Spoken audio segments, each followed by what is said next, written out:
Chapter 773. The person who understood you the most would always be your opponent. This sentence would never get old no matter what era it was. Fang Yan understood the Jiang family and knew that the Jiang family would definitely take revenge on him. He even knew that the Jiang family would definitely think of ways to instigate him. Of course, General Xing definitely understood Fang Yan and could guess all of this. Therefore, he met him openly and had no intention of hiding anything. Thinking of this, Jiang Shangxin was looking forward to the battle between these two men.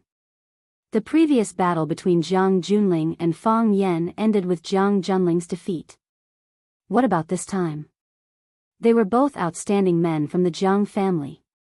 Would General Xing be able to take revenge for his brother and defeat Fang Yan? So you already know about all these and have made sufficient preparations. Jiang Shangxin sighed and said. Jiang Shangxin knew that Fang Yan was a smart person. She knew that even if she didn't come, Fang Yan would definitely know that General Xing had gone to see her. Of course, she didn't have the intention to hide it from Fang Yan when she specially chose the Longtu building as the meeting place. Jiang Shangxin knew that although she was in control of the Longtu group now. However, Fang Yan, Lu Chaoga, and Lan Shanggu had a greater share of the Longtu group.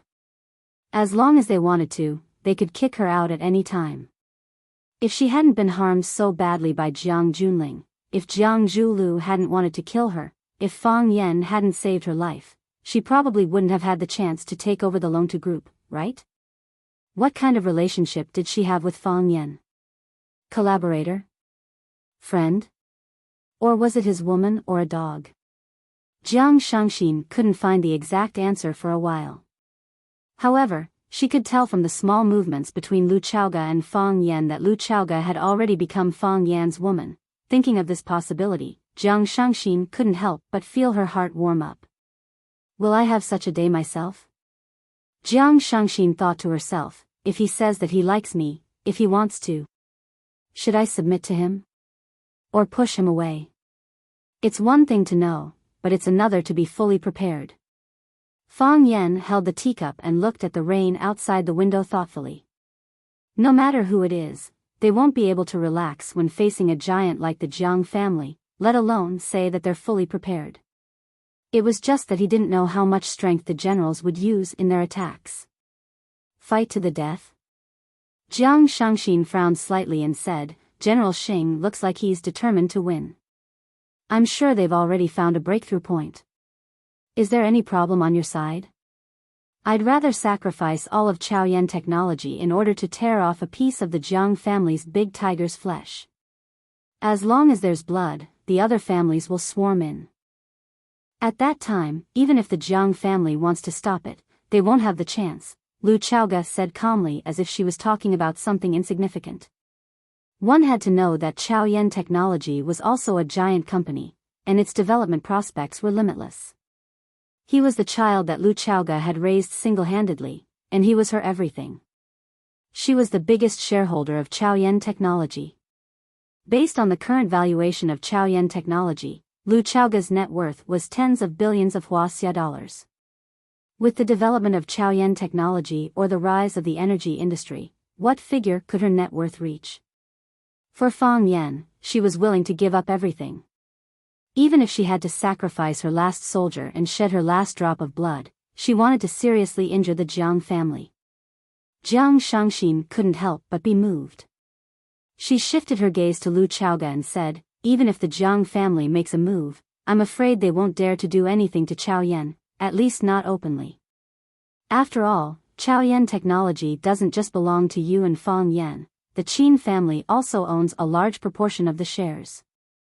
If they want to deal with you, the first thing they'll do is to reach a settlement with the Qin family. To reach a settlement with the Qin family. This sentence made Fang Yan and Lu Chaoga look a little embarrassed. Yes, if the Jiang family were to make a move on Fang Yan and Lu Chaoga, the first thing they had to be cautious about was the Qin family's attitude towards this matter. The Qin family was the biggest shareholder of Chaoyan Technology, and also the big backer behind Fang Yan and Lu Chaoga. Chaoyan Technology was able to take root and grow rapidly under the covetous eyes of a pack of wolves. On one hand, it was because of Lu Chaoga's ability and persistence, and on the other hand, it was because of the Qin family supporting them from behind. Be it the technical personnel or the security forces, most of them were sent by the Qin family. Whether it was the former head of Lu Chaoga's guards, Scholar, or the current head of the guards, Qining, they were all experts sent by the Qin family. In Chaoyan Technology, Lu Chaoga was the largest shareholder, the Qin family was the second largest shareholder, and Fang Yan was the third largest shareholder. According to the proportion of shares, it was natural that Fang Yan and Lu Chaoga had the advantage. For so many years, under the strong support and promotion of Qin Etienne, the Qin family support and help to Chaoyan Technology was meticulous. The relationship between the two sides had always been very harmonious, and it could be said that they had spent a long period of honeymoon. However, where there were interests, there would be fights. The founding party led by Lu Chaoga and the parachute party backed by the Qin family had always been in a state of open and secret struggle. Lu Chaoga wanted to maintain her leadership position, but the Qin family also wanted to seek a greater voice in Chaoyan Technology. The more rapid the development of Chaoyan Technology, the brighter the future prospects, and the stronger the Qin family's ambition. If someone made a move on Fang Yan or Lu Chaoga, the Qin family would naturally be furious and fight back. However, the Qin family and the Jiang family were giant families with equal power. There were even rumors that the Qin family and the Jiang family wanted to unite by marriage between Qin Etienne and Jiang Junling. Although the two families had never admitted it directly, it was a fact that Jiang Junling and Qin Etienne had been very close for a period of time. If, just to say that there was such a possibility, if the Jiang family had greater benefits, for example, after they destroyed Fang Yan and Lu Chaoga, let the Qin family occupy the dominant position of Chaoyan Technology, or directly give the entire Chaoyan Technology to the Qin family, perhaps it was an equally irresistible benefit. How could the Qin family not be tempted? With the disappearance of Fang Yan and Lu Chaoga, who would be the biggest winner? Would it be the Jiang family? The Jiang family was just taking revenge. The Qin family was the biggest winner. They would own the entire Chaoyan Technology. Sometimes, the real enemy was not the opponent who fought with you fiercely with swords and spears, but the comrade who suddenly stabbed you while you were fighting shoulder to shoulder. Because of Qin Etienne and the mistress rumors, the Qin family's attitude toward Fang Yan was extremely bad. Although Qin Etienne had never said anything, Fang Yan was not an idiot. Could he not imagine the direction in which things would develop? Wasn't the Qin family's attitude toward him obvious at a glance at the Junling clubhouse? Fang Yan looked at Jiang Shangxin and did not know if she said this unintentionally or to remind him. Could it be that General Xing had revealed something in front of her? Jiang Shangxin was also an extremely intelligent person. When she saw Fang Yan and Lu Zhaoga staring at her intently and pondering, Jiang Shangxin immediately understood what they were thinking. She hurriedly explained, "I just said it casually, and I didn't get any information. However, based on my guess, is there really such a possibility?" Lu Chaoga looked at Fang Yan. She knew that Fang Yan and Qin Etienne were on good terms and understood the girl's deep love for Fang Yan. Although Qin Etienne was young, he was outstanding and had helped his mother manage the Qin family's business for the past few years. His schemes and victories were dazzling and amazing.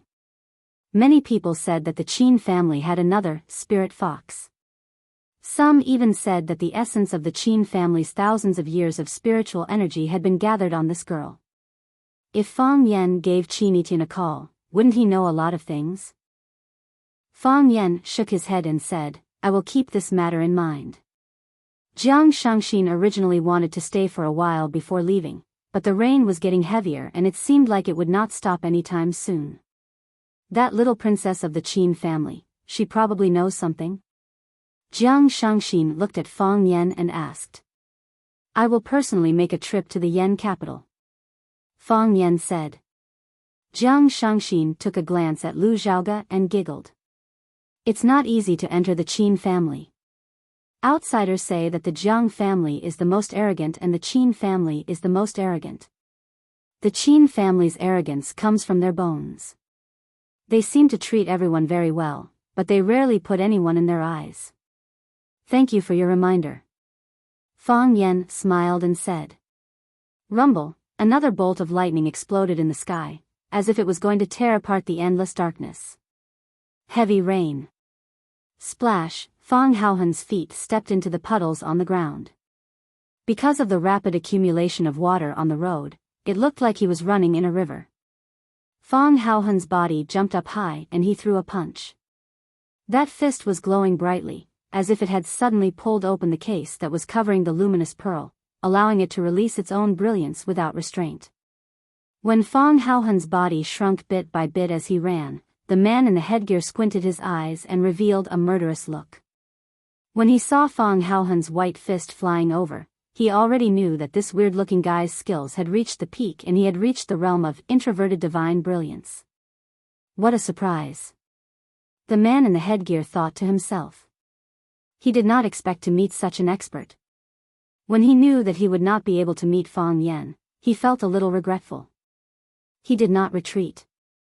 This was the excitement that he had been looking forward to for a long time. How could he retreat? The man in the headgear also threw a punch. Sizzle, the sound of the rainwater evaporating was heard. His fist and Fang Haohen's were in two opposite states. Fang Haohen's fist was getting smaller and smaller, but the man in the headgear's fist was getting bigger and bigger. Fang Haohen's fist was filled with white light, but the man's fist was pitch black. It looked like an ordinary punch. Boom, their fists collided fiercely. Chapter 774.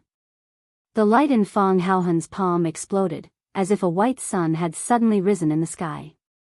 The blazing white light enveloped Fang Haohen's body, as well as the hooded man's pitch-black fist. However, it couldn't hide the color of the hooded man's fist. It was like a black spot on the sun, like a flaw on a bead. The black fist was wrapped in energy, and carried an evil aura that could devour everything, as it fiercely bombarded Fang Haohen's body. Whoosh whoosh whoosh, the wind howled, and the energy surged. Between the two of them, a white energy shield formed by strength chi was formed. Inside the transparent energy barrier, there was no wind, no rainstorm, no airflow. They were in a state of complete vacuum. The energy barrier appeared and disappeared in an instant. The surrounding raindrops were bounced off, turning into countless powerful bullets. Crack, the sound of bones breaking could be heard. This was the first round of the battle, a collision of flesh against flesh, a battle of bones against bones. It was unclear whether Fang Haohen's bones broke, or the hooded man's. Kai Clan's wildfire fist, Fang Haohen thought. Hua Xia Kung Fu had the saying of Southern Fist and Northern Kick. Southern Fist didn't refer to a single fist style, but to the entire Hua Xia Kung Fu that was superior to the Northern Kung Fu. Fast, accurate, ruthless, and always able to come up with something new.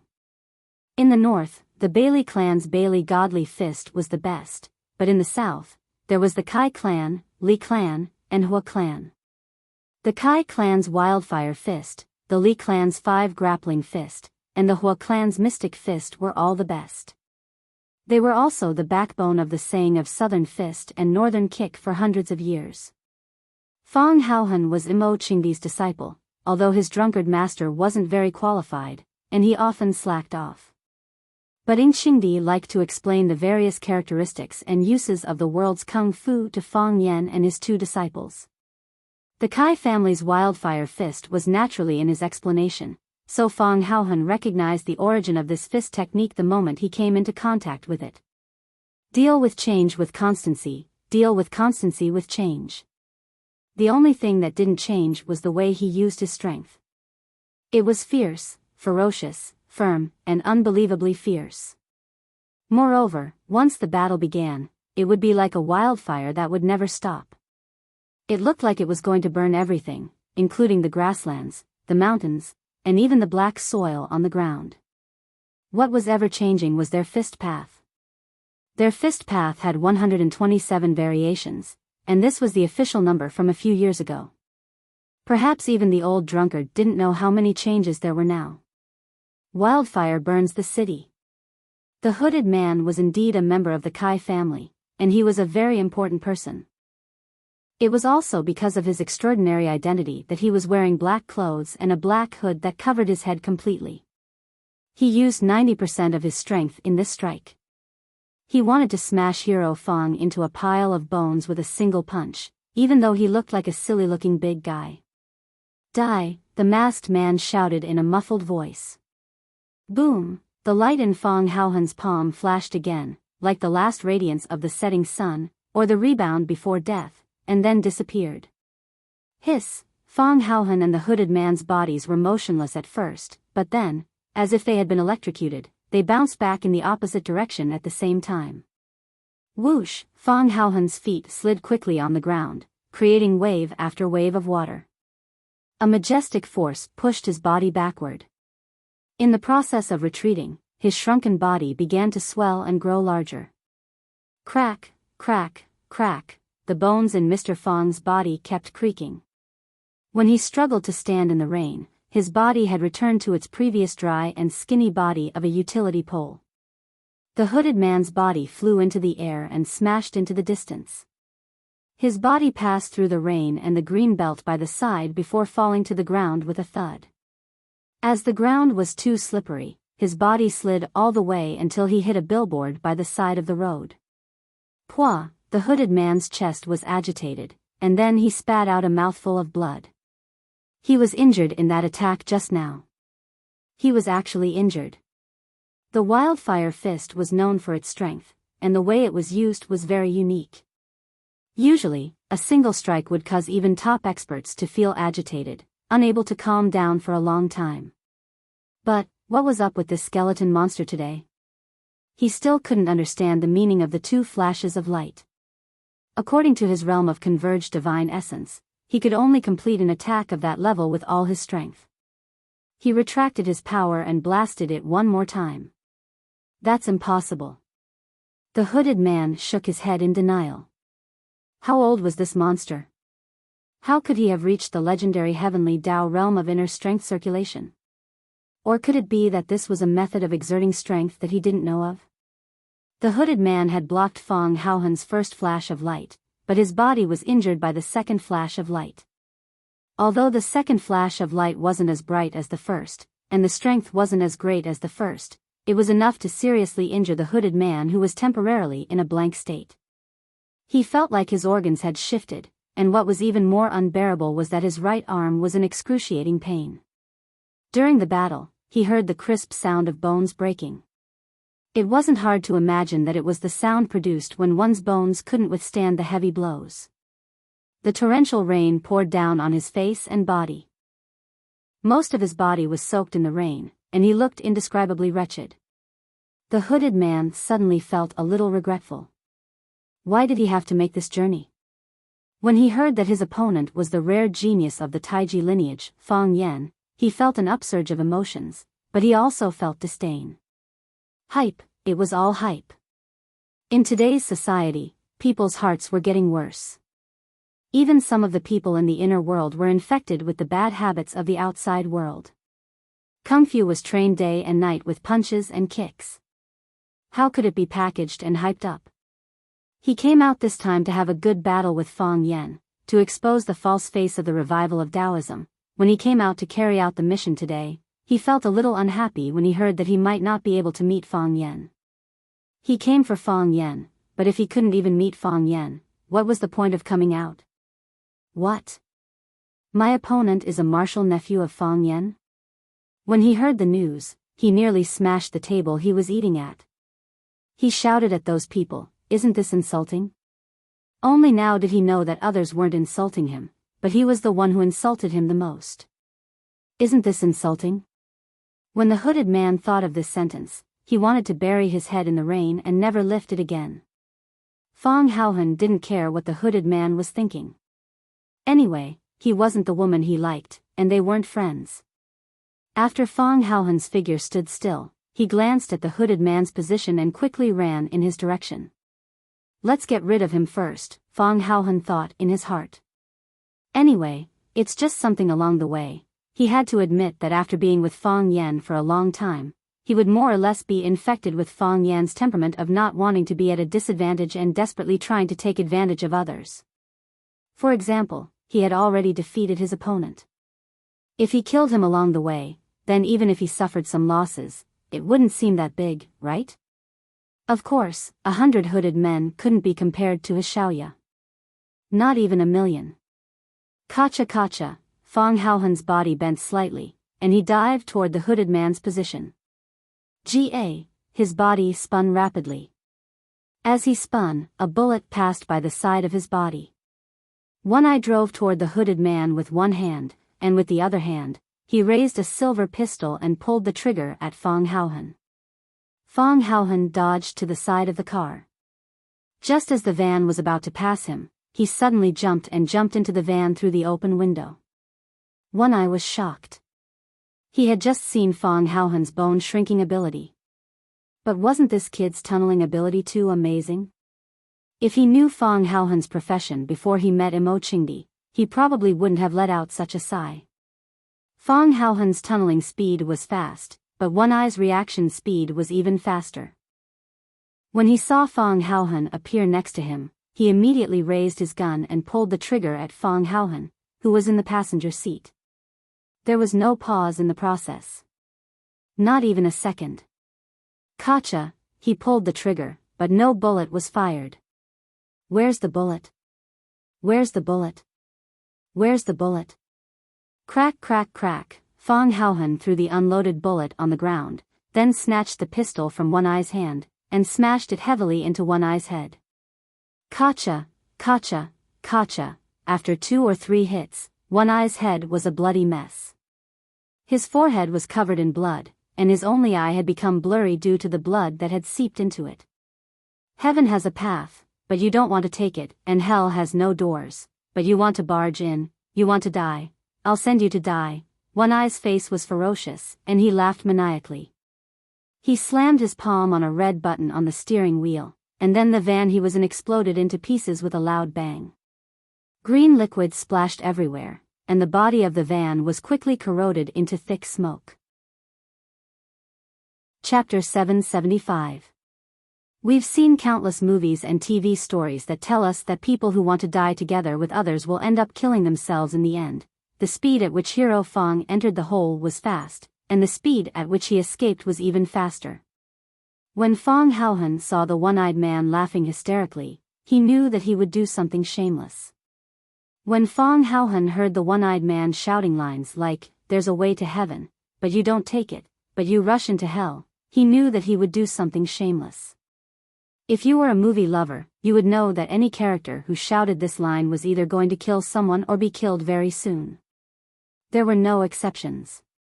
The one-eyed man had just raised his hand, and before he could hit the car's steering wheel, Fang Haohan's head shrank and he rolled out. Now was not the time to be a hero. Besides, even if Fang Yingying was here, he would probably run away faster. This was not the first time Fang Haohan came into contact with this kind of genetic weapon. Before he encountered these killers today, Fang Yan had already told him about the horror of this weapon. Fang Haohan would never forget the serious expression on Fang Yan's face when he mentioned this weapon. He said, "Run as far as you can and don't look back." Later, Fang Yingying asked, "What if I can't run away?" Fang Yan looked at Fang Yingying and said, "If I can't run away, then try to turn around and kill them." Fang Haohan knew that people with physical disabilities could also be mentally disabled. People with this kind of mental disability could do anything that ordinary people could not understand, such as suicide. Therefore, Fang Haohan ran away shamelessly. Even if the one-eyed man was faking it, if he didn't slap him, he would accept it. The one-eyed man finally slapped him. The van they were driving was a genetic explosive warehouse.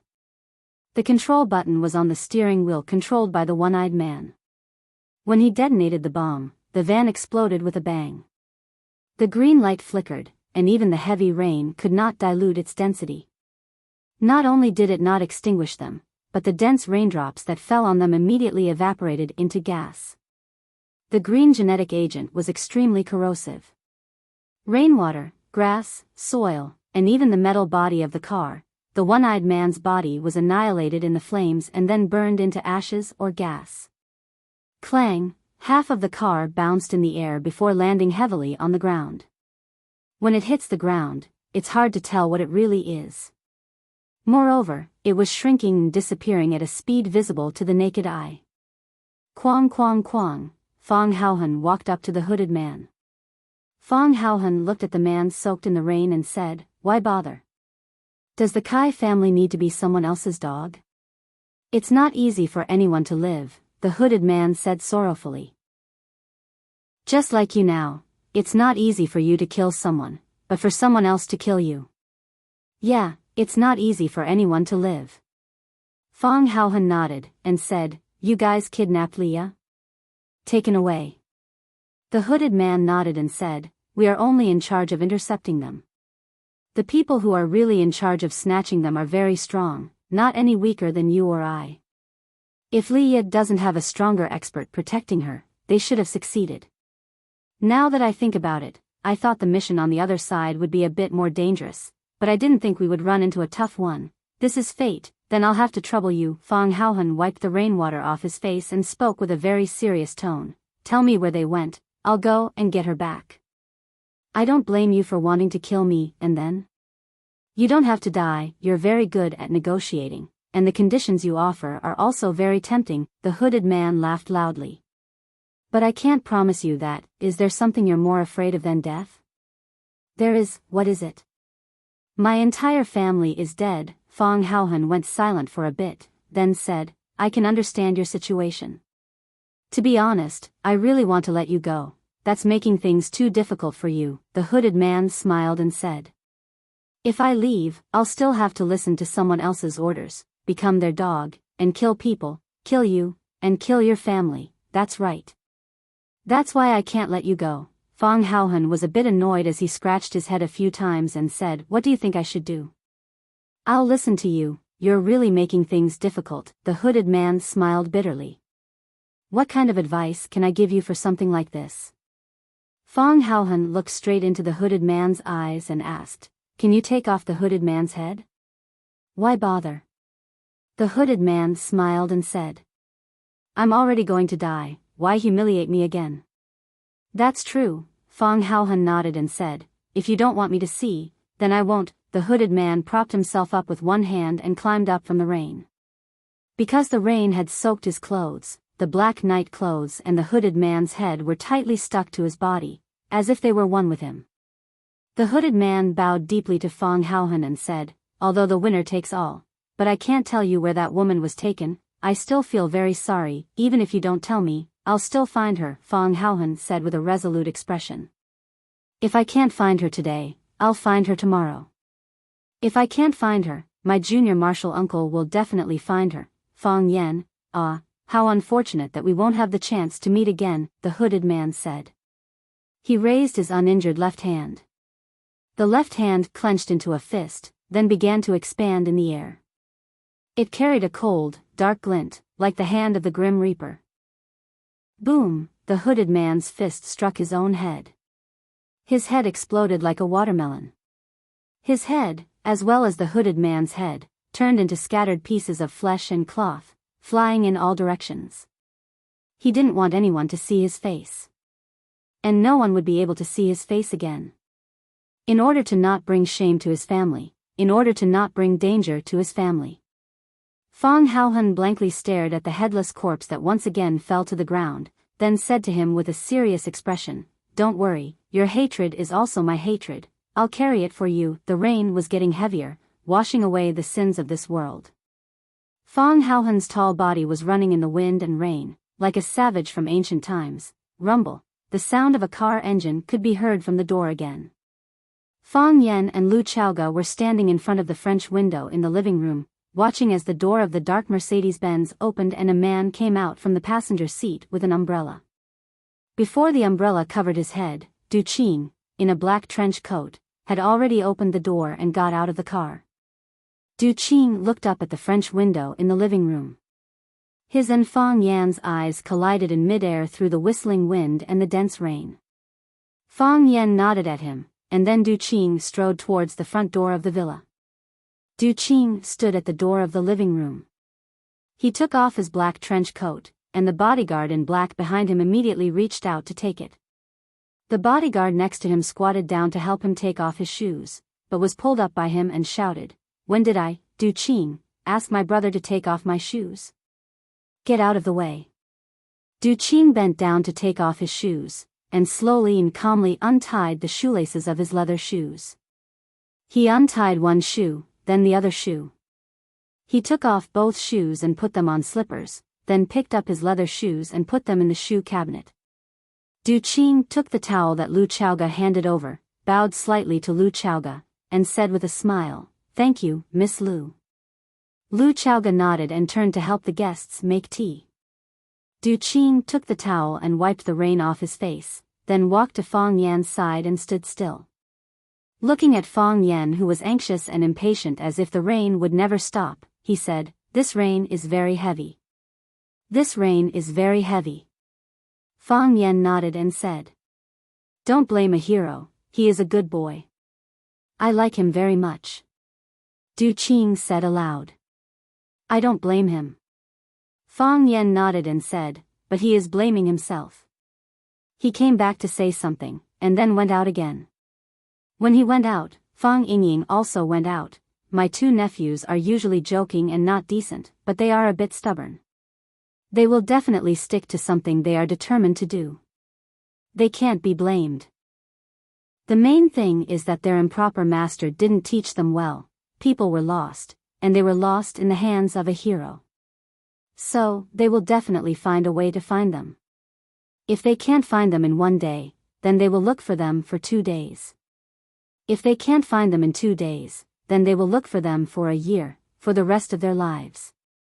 Such a heavy rain, it must have been hard on these two children. Du Qing sighed. "It's not easy for anyone to live." Fang Yan said. "That's what the Kai family said." The hero said that the Kai family also made a move. He recognized the Kai family's wildfire fist. "This isn't over yet." Du Qing grinned. It was a soundless laugh, but it made people's hearts palpitate. "I don't care if it's the inner Jianghu or the outer Jianghu, I have people, I have guns. I want to destroy the Kai family, I don't want any of them to live." Fang Yan looked at Du Qing with a bit of guilt and said, "The hero wants me to ask you a favor." "Please say it." "Let the Kai family go." Fang Yan said. Fang Haohan made a deal with the Kai family. As long as he told them Li Ye's location, they would let him go. But that person didn't agree. He said that the thing he feared more than death was the death of his entire family. Then he bowed and apologized to Fang Haohan, then used the Kai family's wildfire fist to smash his own head. It's not easy for anyone to live, he just wanted to save his own life.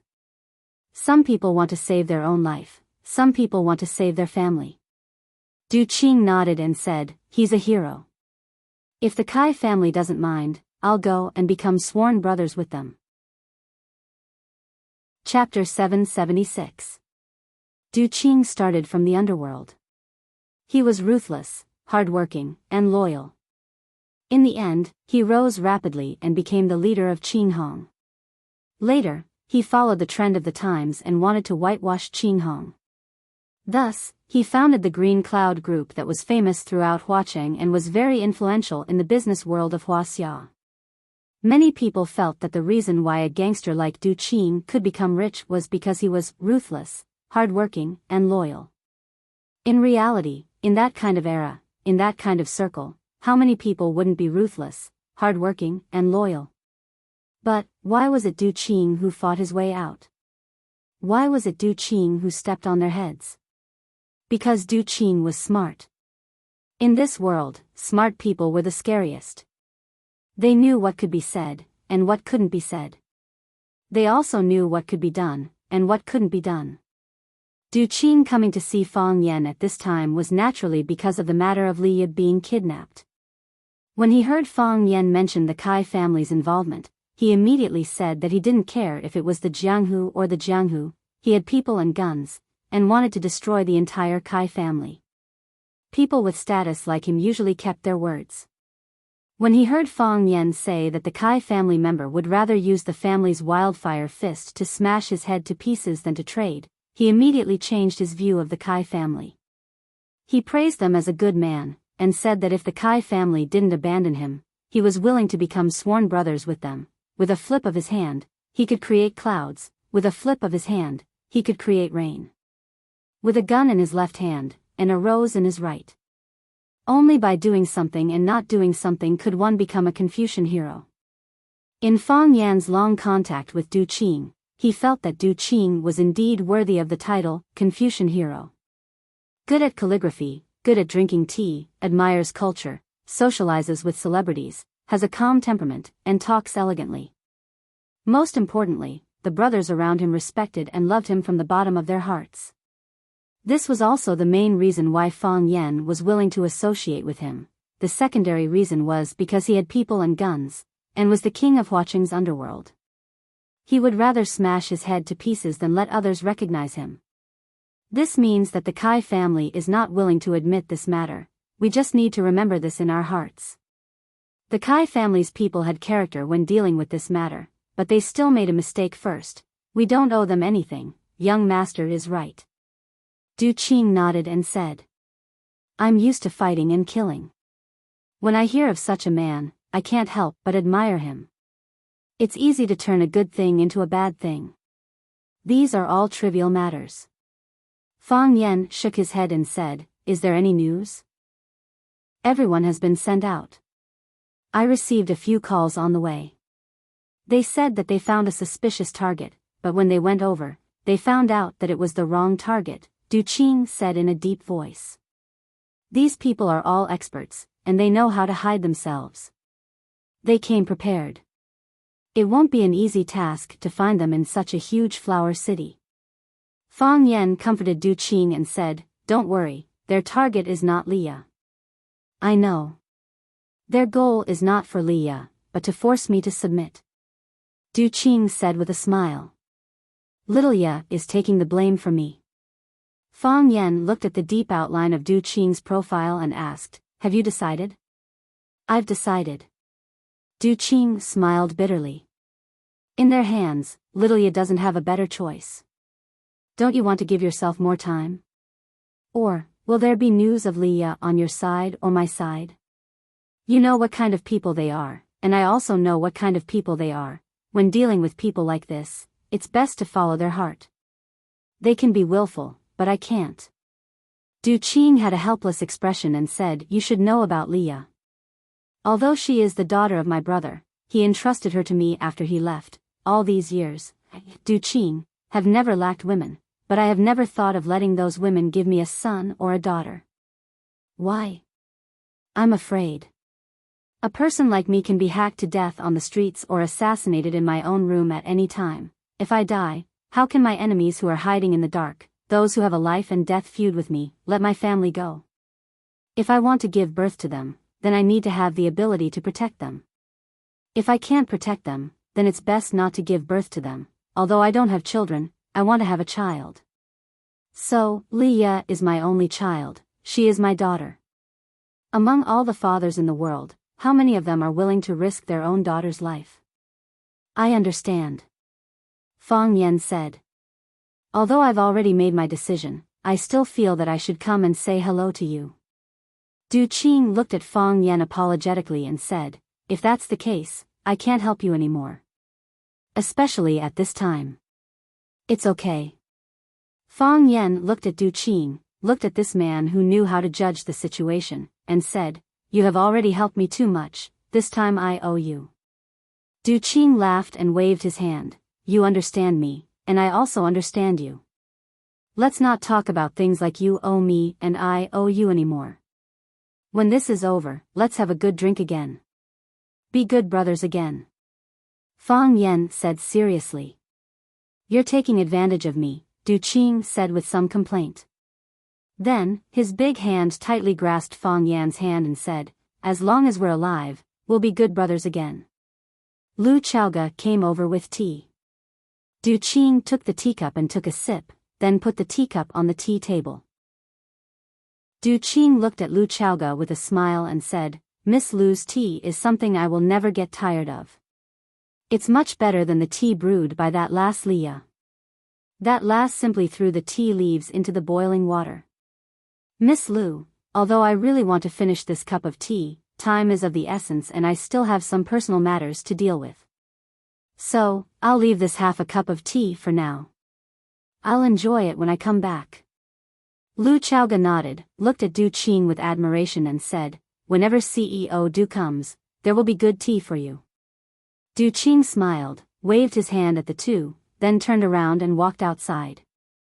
He changed into leather shoes at the entrance, put on the coat on the hanger, then pushed open the door and walked out. The bodyguards in black surrounded him, raising black umbrellas to cover his head. His body rushed into the rainforest, tall and straight. Even something like this couldn't make him lower his head and bend his back. Fang Yan and Lu Chaoga didn't send him out, they stood in front of the floor-to-ceiling window and watched Du Qing's receding figure. He's a good man. Lu Chaoga held Fang Yan's hand tightly and said aloud. He's a good man. Fang Yan held Lu Chaoga's hand tightly and said aloud, the wind didn't stop, and the rain didn't stop, but tonight, the people of Huaqing received something even more shocking than the rainstorm. Du Qing turned himself in. Du Qing, the leader of Qinghong, the founder of Green Cloud Group, the king of Huaqing's underworld these years, was there something wrong with his brain? Why would he turn himself in? One must know, Du Qing's whitewash was very successful. Many years ago, he had been working hard to erase the brand of a gang on himself, handing over some of the overly sensitive businesses to others, while he used the funds and connections he had before to run normal businesses or gray businesses that were difficult to define. After experiencing the previous internal rebellion, he almost chased out all the dangerous people in Qinghong. It was also after that incident that Du Qing rarely appeared in the outside world, handing over all the big and small matters to his assistants and his adopted daughter Leah to handle. He could have spent the rest of his life comfortably, he could have lived an enviable retired life. Why did he turn himself in at this time? What else did he need to turn himself in for? Moreover, he had so many underlings, he could just find someone to take the blame for him, give him a large sum of money after he came out, and help him take care of his family, right? Wasn't that what everyone did? However, those who understood Du Qing knew that there must be a deeper meaning behind Du Qing turning himself in. For a person like Du Qing, ordinary people couldn't do anything to him.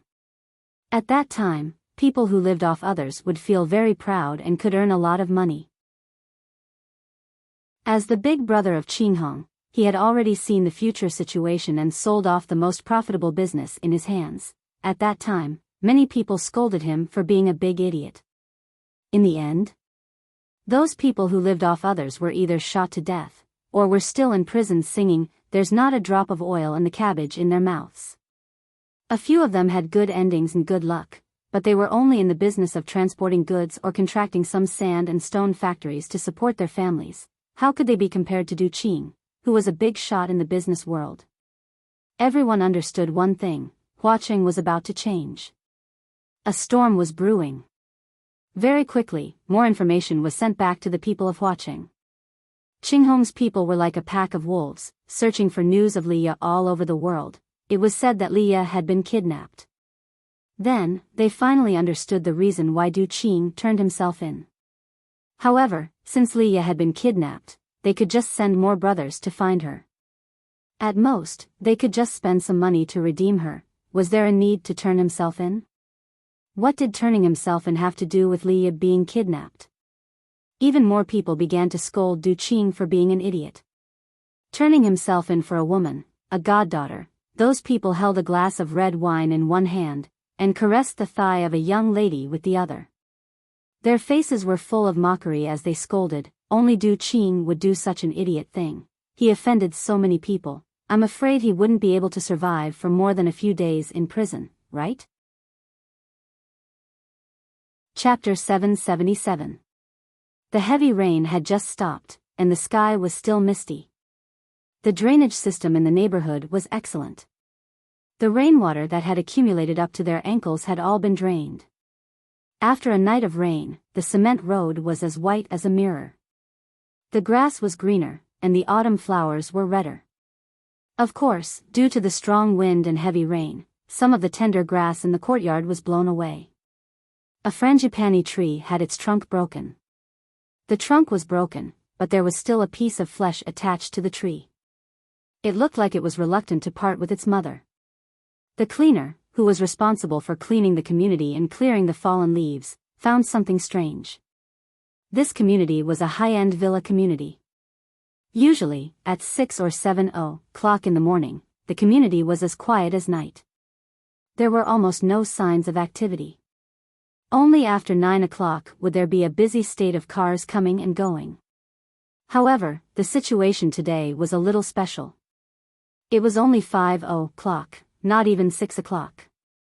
It should be the golden time when the nobles who had been busy the whole night were sleeping soundly or had just fallen asleep. However, there were a few luxury cars entering the neighborhood.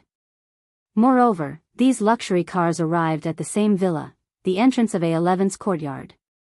Fang Yan didn't sleep the whole night. He kept receiving information from all sides. Fang Yingying and Fang Haohan hadn't returned yet, which meant that they hadn't found Li Ye's information yet. Du Qing had turned himself in, and the person in charge of searching for the hostages was Du Qing's trusted aide, Green Wolf. Last time when Qing Hong rebelled, Green Wolf guarded Du Qing and made a great contribution. With Qing Hong's veteran 13, Tiger Lord, and a bunch of others in prison, Green Wolf and the other rising stars naturally had the chance to stand out. Du Qing lost his freedom after he was imprisoned, so it was a little difficult for Green Wolf to handle the situation alone. Therefore, when Du Qing left, he instructed him to report to Fang Yan in time if there was any situation. When he wasn't around, Fang Yan would issue orders on his behalf. Green Wolf knew the relationship between Du Qing and Fang Yan, and he also knew Fang Yan's superb martial arts and ruthlessness. He responded to Du Qing's call to look for Fang Yan if there was any difficulty. Therefore, in the process of searching for the hostages, as long as there was any movement, they would report to Fang Yan. A suspicious vehicle has been spotted at the seafood pier. We've sent our brothers from the Heavenly Squad to check it out. The informant said that they found traces of the enemy in the abandoned factory in Baiyun district. Now they are asking the brothers of the Earth team to go and rescue them. The Xian team is on standby and ready to provide support.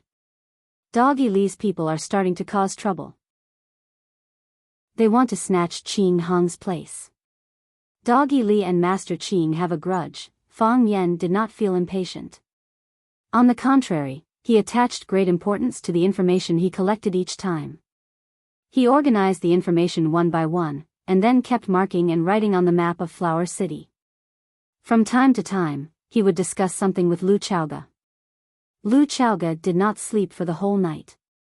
Fang Yan urged her a few times, but she still insisted on staying by Fang Yan's side. When Fang Yan's teacup was empty, she filled it with water in time. Fang Yan was hungry, or rather, she felt that Fang Yan was hungry. She went to the kitchen and brought over a bowl of steamed buns with chili oil. If Fang Yan missed something, she would subtly remind him. When Fang Yan had something to discuss with her, she would give her opinion in time. Moreover, these opinions were quite important. The ancients all liked women who were beautiful. Lu Chaoga was not just a simple, beautiful woman. She could take charge of a region's affairs, and she could even hold a leadership position in a place where strong people gathered. Most of the information is invalid, and even all of the information is invalid. However, if there is one piece of information that is true, or if there is one piece of information that is true out of 10,000 pieces of information, it means that we have found Li Ye's location. This is very important to us and Li Ye, and it is also very important to Du Qing. This was how Fang Yan explained to Lu Chaoga. Du Qing was his ally, and he was his brother. The reason why Fang Yan was able to stabilize the foundation of Flower City was closely related to Du Qing's help. Without the help of Du Qing's tens of thousands of green and red disciples, how could he know everything that was happening in Flower City? If the generals were to start a war against Fang Yan, Du Qing would be the best breakthrough point and target. Du Qing started his career from the shadows. Although green and red had been shuffled several times, how could he prove that he had cleaned up everything?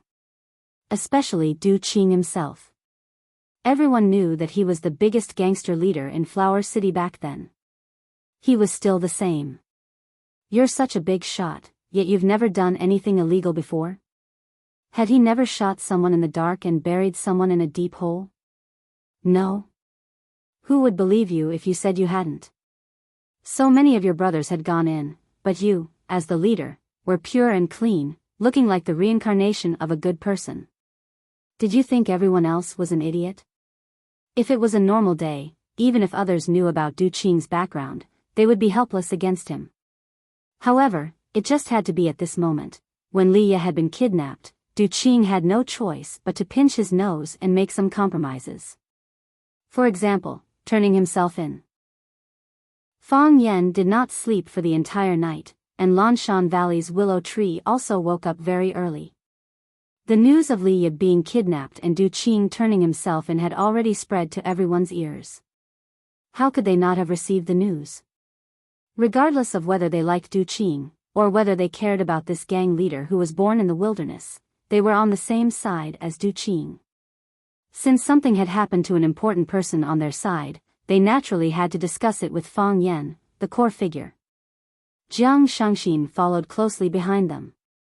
Not long after Jiang Shangxin left last night, Du Qing came to visit and made the decision to turn himself in. She went back to take a shower, and before she could lie on the bed, she received the shocking news of Du Qing turning himself in. At that moment, she wanted to rush over to see Fang Yan again. However, she thought about it and decided to lie on the bed for a while. She slept all the way until 5 in the morning before she rushed over with her chauffeur and bodyguards. Is it necessary to turn himself in? Jiang Shangxin's face was full of worry. Is there no other solution? It's not that there isn't, Fang Yan scratched his head. Although he did not sleep for the entire night, he seemed to be in good spirits. However, there was a layer of oil on his face and hair, and he did not look very clean and neat. But this is the safest method. Du Qing is too important to us. Lan Shanggu raised his thick eyebrows and said, if he's not around, Qing Hong will not be able to play its role. We do not have Qing Hong's help. If we only rely on our own intelligence channels, we will need to spend a lot more time on many things that happen and develop. Moreover, if those people use Li Ye as a threat to get Du Qing to help them, they won't. Fang Yan said firmly. Du Qing won't. Lan Shanggu took a look at Fang Yan and did not say anything else. It would be a taboo to say something too explicit. You said that Du Qing might be instigated by others, but what evidence do you have? If Du Qing himself or Du Qing's people heard what you said, what kind of attitude would they have towards you in the future? However, what Lan Shanggu did not understand was why Fang Yan trusted Du Qing so much. That's strange too. Jiang Shangxin said, since they kidnapped Li Ye, they could totally ask Du Qing to stand on their side. Why did they send Du Qing to prison? Firstly, it's impossible for Du Qing to stand on their side. Fang Yan looked at Jiang Shangxin and explained patiently. Secondly, they won't believe Du Qing. Du Qing is our friend, they would rather destroy him than use him. That would only increase the number of variables. Therefore, after Du Qing confirmed that Li Ye was kidnapped, his only choice was to turn himself in, let them see it with their own eyes and believe that Du Qing would no longer participate in this war. They have always been so suspicious. Jiang Shangxin said with a face full of disdain. Everyone present knew who she was referring to by they. Others might not know the people from the Jiang family that well, but Jiang Shangxin's understanding of them was deep and ingrained. No one found it strange that this sentence came out of her mouth. Lan Shanggu nodded and said, this is going to be a tough battle. Things have just started, and we don't know how much manpower and resources the Jiang family will invest in this matter. If the entire Jiang family comes forward, we can only passively take a beating. We have been living in a remote corner and have made a small fortune these few years. But to go against a giant like the Jiang family, who have not fallen for hundreds of years, there is really no possibility of winning. But we can't just surrender, right? Lu Shu, who had been sitting in the corner of the sofa in silence, said aloud. Lan Shanggu's face was full of sarcasm as he said, I'm just analyzing the situation that we are going to face. If we are only facing the two brothers, Jiang Junling and General Xing, we can definitely fight with them.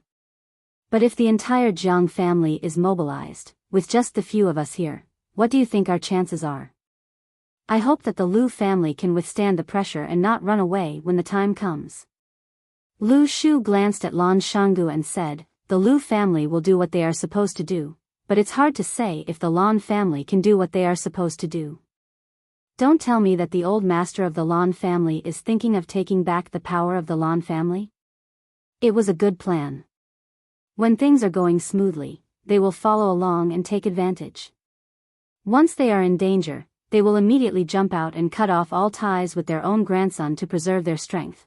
Lan Shanggu stared at Lu Shu with a dark and fierce gaze and said in a hoarse voice, Lu Shu, I know that you are willing to be a mad dog, but there is no need to bite anyone you see, right? Chapter 778. Mad Dog? Lu Shu touched the wolf mask on his face. Ever since his face was cut, he was never willing to show his injured face to others. Whenever he went out, he would wear a sinister wolf mask on his face. Today was no exception. Normal people can tell that I'm just doubting them. It's not like the Lan clan hasn't done such things before. Normal people know that I left the Lan clan long ago to start my own business, Lan Shanggu said with a stern look. That's right. Because of the success of your business, your family's old man rewarded you with all the shares of the Longtu group.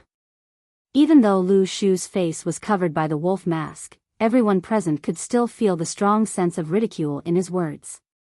None of us here are stupid. Can you stop playing those little tricks of yours? Lan Shanggu grinned and said, then what do you think we should do? Du Qing has already been crippled. The war has just started and we've already suffered heavy losses. However, this time, whether we're facing a person or a clan, we need to give it our all and not have any wishful thinking. If the few of us here can't work together, we might be defeated by them one by one. By then, we won't have any chance. Do you think that as long as we give it our all, we will have a chance to win? Jiang Shangxin looked at Lu Shu and asked.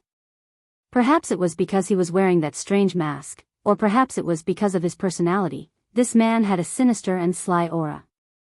It made people feel a chill down their spines. If it wasn't for Fang Yan, Jiang Shangxin really wouldn't be willing to sit together with such a weirdo and chat. No, Lu Shu said without hesitation. Then why do you still want us to fight with them? Only by fighting with them, only by making them pay the price, will they be able to face our power seriously. Only then will we be able to make them feel fear and self-doubt about their own actions. It's normal for them to annihilate our clan, but in their minds, it's naturally something that's convenient and doesn't need to go to war. However, if they encounter intense attacks every time they make a move, and the price they pay is getting bigger and bigger, then they have no choice but to be cautious. If they force it, it will only give opportunities to their competitors. But have you ever thought that if the Jiang family were to face fierce resistance, it would only stimulate their ferocity? I know the Jiang family, they care too much about their face. As long as they took action, they would not rest until one of them was dead. No matter how great the price they had to pay, they had to crush their opponents. Otherwise, they would become the laughingstock of others. They would never do such a thing. What's the difference? Lu Shu's gaze swept past Jiang Shangxin. He looked at Fang Yan and said, since they have already made their move, they will definitely not stop until they kill us. Since this is the case, do we have a better choice? Lan Shanggu looked at the willow tree and said with a smile, so your Lu clan is going to fight to the death with the Jiang clan? That depends on your attitude towards this matter. Lu Shu's voice was cold as he said, if you fight against the Jiang family with all your strength, the Lu clan will definitely not stay out of this. If you only bring out the strength of one person, the Lu clan will definitely not risk their entire clan's strength to fight to the death with others. When the Lu clan is dead or crippled, you will rise again and cling onto the thighs of the Jiang family. The Lu clan will definitely not do such a thing. If we die, we die together. If we live together. If you can cling on to the thighs of the Jiang family, the Lu clan can do the same. The few people present were all trusted subordinates of Fang Yan in Huacheng. Before the battle began, these people had already started arguing. Not only did they represent individuals, but they also represented a family that was, and still is, very prominent. Was the interest of the clan the same as the interest of the clan? Would the clan be willing to bet on the future of the clan to stand with them? These matters were too complicated. Even Fang Yan did not have any better solutions.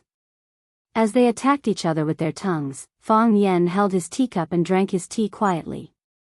He did not stop them or make a sound. He only looked at them quietly. It was as if he was trying to find some clues from their intense or harsh words. It was only when he heard the willow tree say, "If we die together. If we live together," that Fang Yan finally snapped out of his dazed state. Fang Yan looked at the willow tree, then looked at Lan Shanggu and Jiang Shangxin, who were sitting at the side. He smiled and said, "If we are to live, we will naturally live together. However, if we are to die, I hope that I will die alone." "Young master, don't say such things," Lan Shanggu hurriedly stopped him. "We are all comrades on the same boat. If the boat is sunk, who can survive?"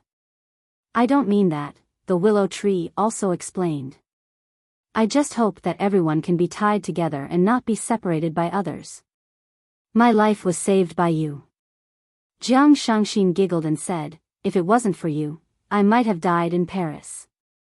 Don't be angry with me, Sister Lu. My life is yours, you can take it any time you want." Jiang Shangxin chuckled. "I'm not angry."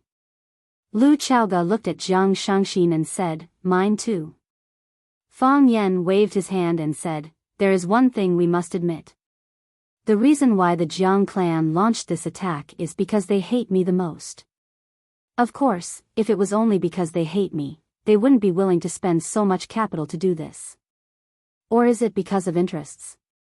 If I'm not around, can you protect the Rubik's Cube and Chaoyan's interests?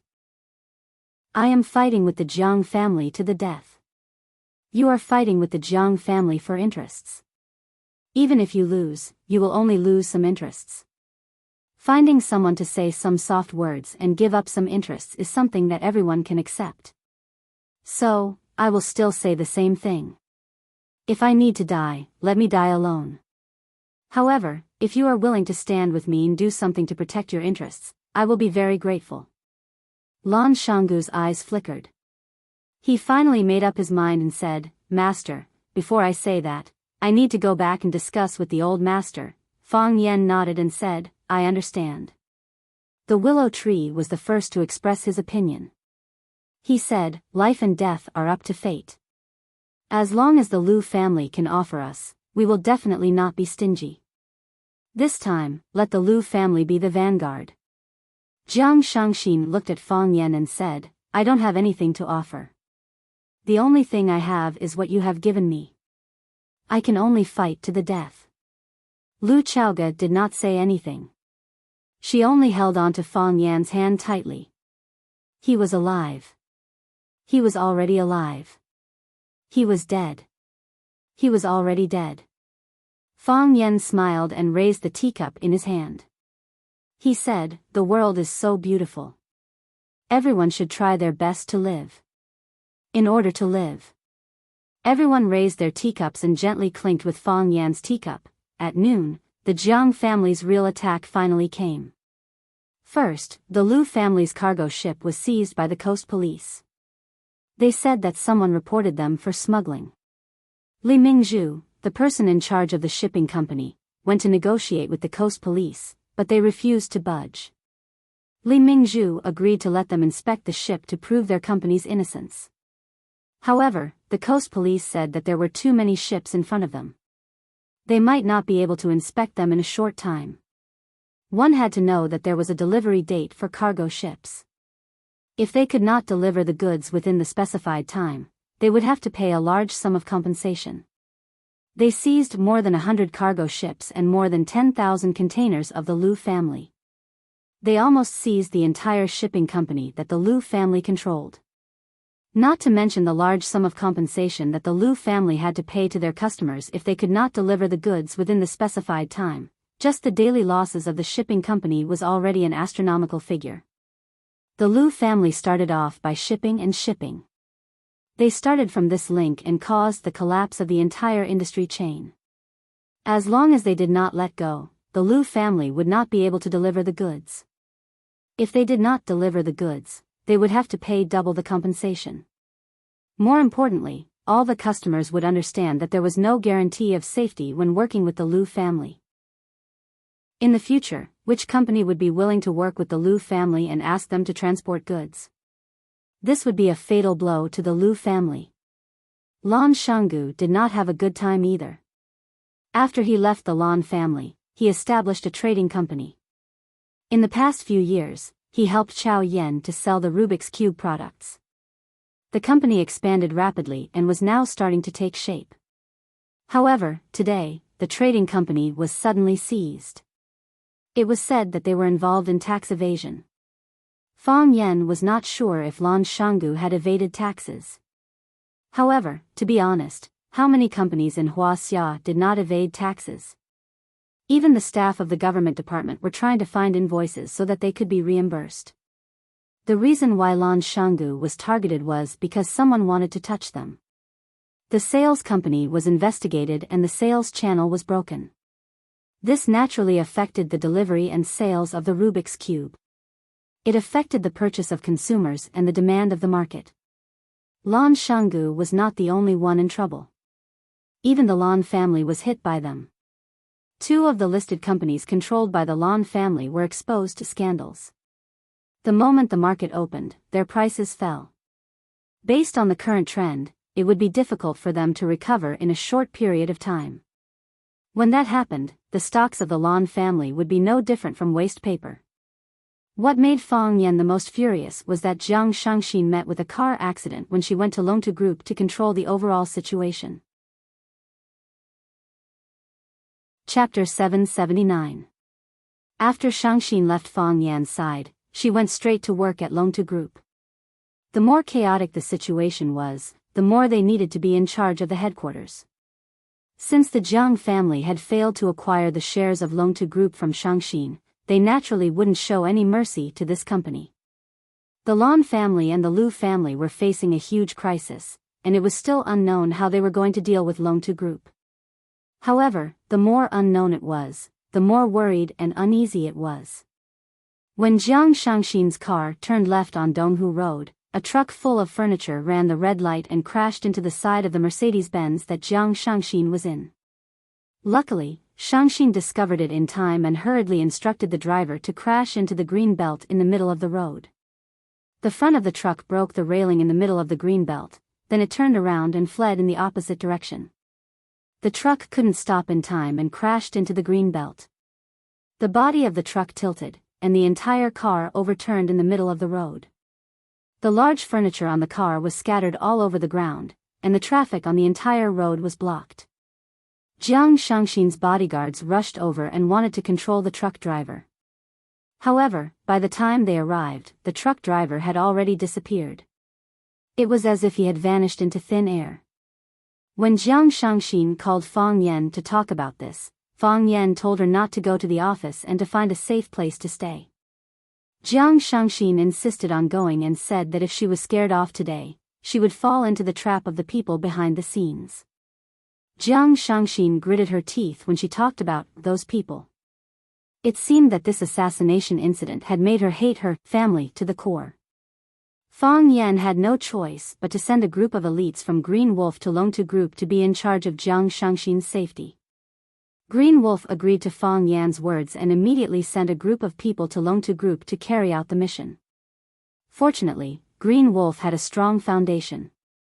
Otherwise, under the situation where they needed manpower in all aspects, their small business wouldn't be able to hold on. Compared to the huge crisis encountered by the Lan and Lu families, Chaoyan technology was calm. Nothing unusual had happened. It was as if the Jiang family had deliberately forgotten about it, or they simply did not know the relationship between Fang Yen and Chaoyan technology. However, in the eyes of Fang Yen and Lu Chaoga, this was not a lucky thing. Everyone knew that Chao Yan technology belonged to Fang Yan and Lu Chaoge, as well as the Qin family. If the Jiang family made a move against Chao Yan technology, they would naturally anger the Qin family and force the Qin family to retaliate. This was clearly unwise. The Jiang family didn't touch Chao Yan technology because they didn't want to anger the Qin family. However, another possibility could not be ruled out. The Jiang family and the Qin family had reached a consensus, sacrificing Fang Yan and Lu Chaoge in exchange for control of the entire Chao Yan technology. Chao Yan technology had the Rubik's Cube, which was coveted by the energy industry all over the world. The Rubik's Cube was a hen that could continuously lay golden eggs. Even a family like the Qin family could not resist the strong temptation it emitted. If the Qin family had really reached a secret agreement with the Jiang family, it would be a disaster for Fang Yan. Don't think too badly of the outcome.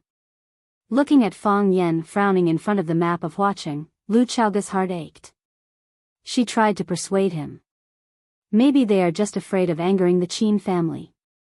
With Chao Yan Technology's current important position in the Qin family's entire industry layout, attacking Chao Yan is equivalent to attacking the Qin family. The Qin family will definitely not tolerate it, they are very cautious. Lu Chaoge did not go to Chao Yan Technology to oversee things. After Jiang Shangxin got into a car accident on her way to work, Fang Yan stopped Lu Chaoge from going to work. He didn't want Lu Chaoge to encounter the same thing again. He didn't dare to take the risk. He could lose, but he would never gamble with the lives of Lu Chaoge and the people close to him. Moreover, even if Lu Chaoge didn't go, Chao Yan Technology could still hold on. The people from the Qin family were all at their posts. Even if the Jiang family attacked Chao Yan, the wealthy families would have a common language. I need to make a trip to the Yan capital. Fang Yan said in a low voice, I need to go to the Qin family. I want to talk to them. Lu Chaoge nodded and said, okay, you are going to talk to them. It was pitch black and gloomy. There was also a faint smell of blood in the air. Du Qing had lived on the edge of a knife for almost half of his life, so he was very familiar with the smell of blood. According to Du Qing's status, he shouldn't have been brought to such a detention room to be interrogated. He should have had better conditions. The connections he had made in Huaqing would have stood up for him and treated him as a distinguished guest. This was the happy prison life of a gang leader. For those with money and power, there was a world of difference between outside and inside prison. But similarly, inside prison, there was a world of difference between their lives and those of ordinary prisoners. The treatment they received in prison was a life that many prisoners couldn't enjoy on the outside. However, Du Qing obviously couldn't enjoy these benefits. After he entered the building, he was locked into a separate and sealed room. The room was narrow.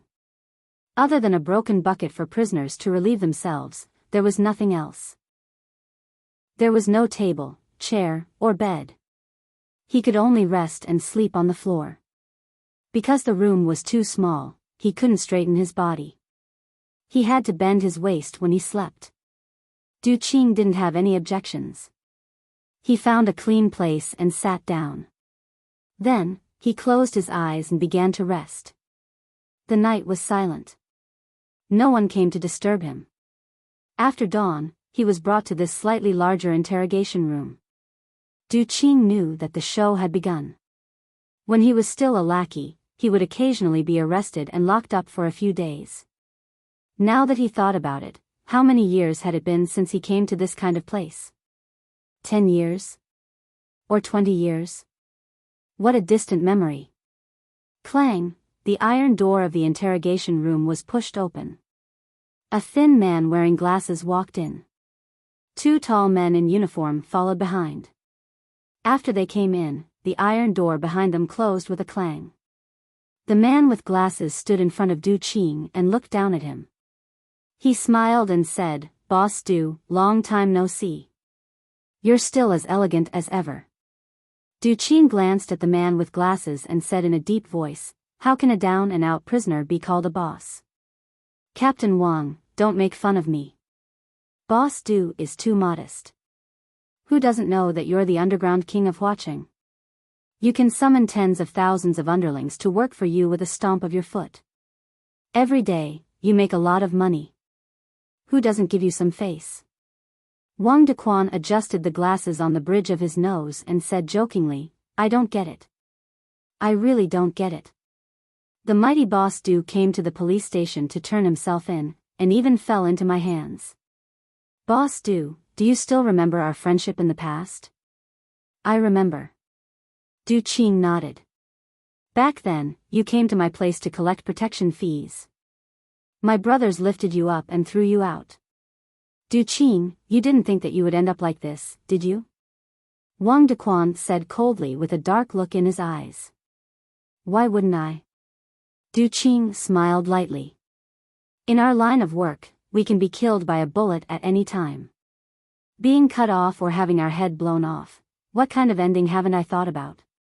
Now I'm just sitting at a place I used to come to. It's already much better than I thought. Du Qing, do you think you're just here to sit? Do you know who you've offended? Wang Dequan laughed and said, You've made friends with so many bigwigs, why didn't anyone call to intercede for you this time? Think about it, there are hundreds of people in this bureau. Why is it that it's my turn to interrogate you? Du Qing, you're about to die, don't you know? Du Qing looked at Wang Dequan and said, I know some things better than you can ask, I'll tell you everything I can, and I won't say a word that I can't say. Pa, Wang Dequan threw a file in his hand on the iron table in front of Du Qing and said, Du Qing, this is the record of your surrender. Think about it, did you miss anything? Du Qing didn't touch the documents and said, I've said everything that should be said. Think about it again. Wang Dequan took out a cigarette from his pocket and lit it up, saying, Think about it carefully. If you can't think of it, my subordinates are happy to help you recall. Our conditions here are simple. Some of our interrogation methods and tools are not as advanced and ruthless as your guys who play dirty, but, if Boss Du is willing to give us some advice, I think we will definitely improve. Don't you think so? Du Qing looked up at Wang Dequan and said, I know what you want. Boss Du is one of the smart people in watching, of course you know what I want. You want me to bite people. Bite people who don't matter. How can you say people who don't matter? He's a big shot in watching, even Boss Du has to follow his lead. I can't afford to offend this kind of person. However, since he has a close relationship with Boss Du, how could he not have a part in the things you've done? Don't you think so? I did it. Du Qing's fingers lightly tapped on the table and said, It has nothing to do with him. You see, you're really not smart to say that. Wang Dequan shook his head and sighed.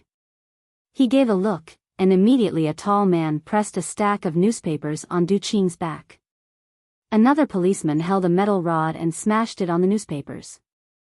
Bang! The newspapers made a dull sound, and Du Qing's body suddenly fell forward. Du Qing's chest bumped against the metal table, but he quickly straightened his back and straightened his spine. He wiped the blood from the corner of his mouth, looked at Wang Dequan and said, You don't care. Chapter 780. Fastidious? Wang Dequan looked at Du Qing and laughed. When Du Qing was punished, there was a sense of pleasure in his heart. When he was still a small policeman, Du Qing was high up and didn't put them in his eyes at all. He went to his place to collect some protection fee, management fee. Du Qing actually dared to order his underlings to carry him out and throw him on the street. As time went by and his position rose, it was harder for him to let go of that incident. That incident was like a fishbone, deeply stuck in his throat, unable to get out or go down. Du Qing, he was just a gangster leader. How dare he treat him like this? He had held grudges for many years and waited for many years. If Du Qing hadn't voluntarily surrendered himself, if someone hadn't wanted to trample him to death, he would never have exposed his dissatisfaction with Du Qing. After all, he was now a famous business tycoon. However, he had offended someone he couldn't afford to offend. He had to surrender himself to the police station, and someone sent him to him. With so many coincidences added up, if he didn't know how to grasp it, he would have been wronged for so many years in vain. Now, Du Qing's life and death were in his hands. Even if he asked someone to beat him to death, it could also be said that he had a heart attack.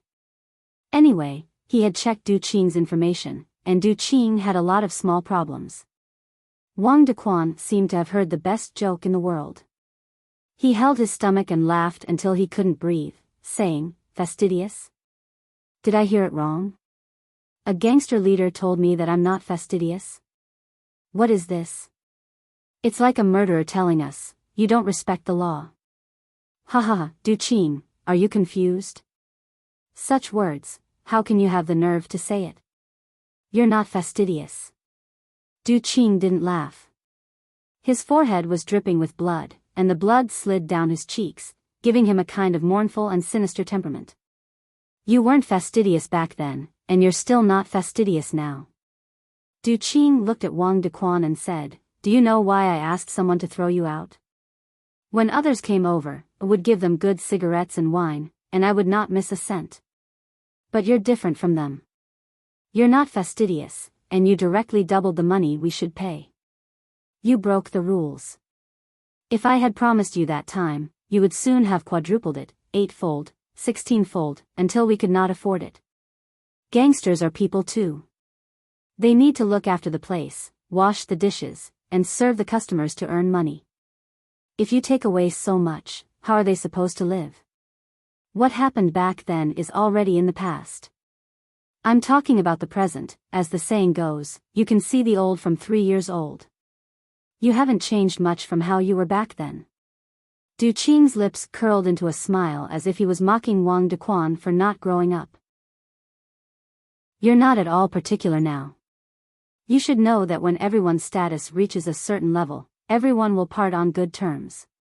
Harmony breeds wealth, right? I know you have a heavy responsibility on your shoulders, so I won't make things difficult for you. I've told you everything that I should. My explanation is equivalent to giving an explanation to the higher-ups for you." Du Qing gently shook his head and said, "I'm thinking for you, but you're not thinking for me at all." He looked back at the 2 men in black who were responsible for the torture and said, "What is this? Playing with torture? You're not smart, so I can only think of a way to make you smarter," Wang Dequan said coldly. He didn't like Du Qing's gaze. He didn't like Du Qing's smile. He didn't like how Du Qing still dared to look at him like that even though he was already a prisoner. "Du Qing, if you've come to your senses, then hurry up and tell us the truth. Tell us the truth. Did someone instigate you to do those things? Is there something else you're hiding from us?" "Wang Dequan, I can tell you honestly that Fang Yan is a good person. He's a good person who can go to heaven even if he dies. He wouldn't instigate me to do those things. If he knew that I did those things that you think I did, he would immediately cut off all ties with me. In this world, not all successful people are as dirty as you think, and not all people are as unscrupulous as you think. I've said it before, I've said what I should say. I won't tell you a single word of what you want to hear. There's a path to heaven that you don't want to take, all right, Du Qing waved his hand. When he waved his arm, the shackles on his hands clanked. I'm more familiar with these lines than you, and I can say them with more vigor than you. What are you going to do? Hurry up and start. You've got guts and loyalty. Wang Dequan clapped his hands and laughed. Soon, his expression became as gloomy as iron. He shouted, "Loosen his bones, let him sober up." Bang, another iron rod hit Du Qing's back. No, it was the discarded newspapers that were padded on his back. Bang, bang, bang, the rod hit him again and again. With each hit, Du Qing's body staggered and fell forward. The rib cage in his chest hit the metal table and made a "pa" sound. Soon, he straightened his back and sat up. After dozens of strikes, Du Qing's reaction speed became slower and slower, and it took him longer and longer to get up. However, every time the iron rod hit him down, he would sit up straight again with his head held high and chest puffed out. Previously, he only vomited blood from his mouth, but now his nose and eyes were bleeding. His internal organs were severely injured, and the bones in the back of his body were about to break. This was a special torture method that would break the bones and internal organs inside but leave no visible external wounds. Du Qing knew that he could really be beaten to death by them. Bang! Another rod hit him from behind. Du Qing's head laid on the table in front of him, not moving for a long time. Wang Dequan walked to the front of Du Qing and grabbed his hair to pull his head up. Looking at his bloody and wretched appearance, Wang Dequan coldly said, Du Qing, you should already know the current situation, right? Someone wants you dead, and I don't want you to live. Say it, and I'll give you relief. TSK, the dignified boss of Qinghong has to bear such humiliation, even I can't bear it. Du Qing, say it, and I'll give you dignity. Live or die, I'll give you dignity. Wang Dequan, Du Qing opened his heavy eyelids, looked at the fierce man in front of him, and said, You're not particular. Yes, I'm not particular, Wang Dequan didn't deny it. If you're not particular, then I'm also not particular, Du Qing said. Do you know who I am? You're Du Qing, the famous leader of hoodlums in Huacheng. Yes, I'm Du Qing, the famous leader of hoodlums in Huacheng. Tell me, if I die in your hands, what will you do? Wang Dequan smirked coldly and said, Du Qing, what? Are you revealing your true intentions? Are you threatening me? Why don't you think, you're a dying man, what right do you have to threaten me? Wang Dequan, do you know? Although I, Du Qing, have countless women, I've never been single. I know, you're a playboy. Men like you who have done too many bad things are afraid that your son won't have an asshole. I don't have a wife or son, so I don't have any scruples. Wang Dequan, you do. You're different from me. What do you mean? Wang Dequan's expression froze and asked in a low voice. You're not particular, so I can also be very particular with people who are not particular. Wang Dequan, I believe you, I might die here. But have you ever thought, I, Du Qing, have tens of thousands of disciples, can you capture them one by one? Kill them one by one? If you can't capture them all, you can't clean them up. As long as one escapes the net, they'll find your family, your wife and children. Wang Dequan, no one has ever said this to you before, right? To be honest, although I'm a leader of hoodlums, I believe that one should be particular when doing things. I believe that everyone should take responsibility for their own mistakes, not their wives and children. That's why I've never said this to anyone else. I think it's unstylish and embarrassing. But, today, Du Qing coughed violently. He covered his mouth with his hand, and his palm was filled with fresh blood. He used his elbow to support himself on the table, and slowly pushed his body up. He ran a hand through his hair to make it look less messy. He forced himself to stay alert, and once again straightened his back. His checkered waistcoat was clean and neat, giving off a sense of elegance. His black suit and black trench coat were stained with blood, but he still gave off a gentlemanly feeling. He looked at Wang Dequan, his voice hoarse but unyielding. Today, I'll make an exception. Wang Dequan, Du Qing, reserve your wife and children. You're threatening me, you. Du Qing no longer looked at Wang Dequan, but turned to look at the two tall men, saying, You've worked hard, I don't dare to trouble the two of you. Take a break, I'll do it myself. The two tall men looked at Du Qing's calm and cold expression, and couldn't help but take a step back. At this time, Du Qing had an intimidating aura. Like a vicious tiger, even if it was heavily injured, it wouldn't allow those chickens and dogs to invade it. Thank you. Seeing the two tall men step back, Du Qing grinned at them. Then, he slammed his head on the iron table in front of him. Clang, clang, clang. Chapter 781. There was a saying in Jianghu, the arrogant are afraid of the stupid, and the stupid are afraid of the reckless.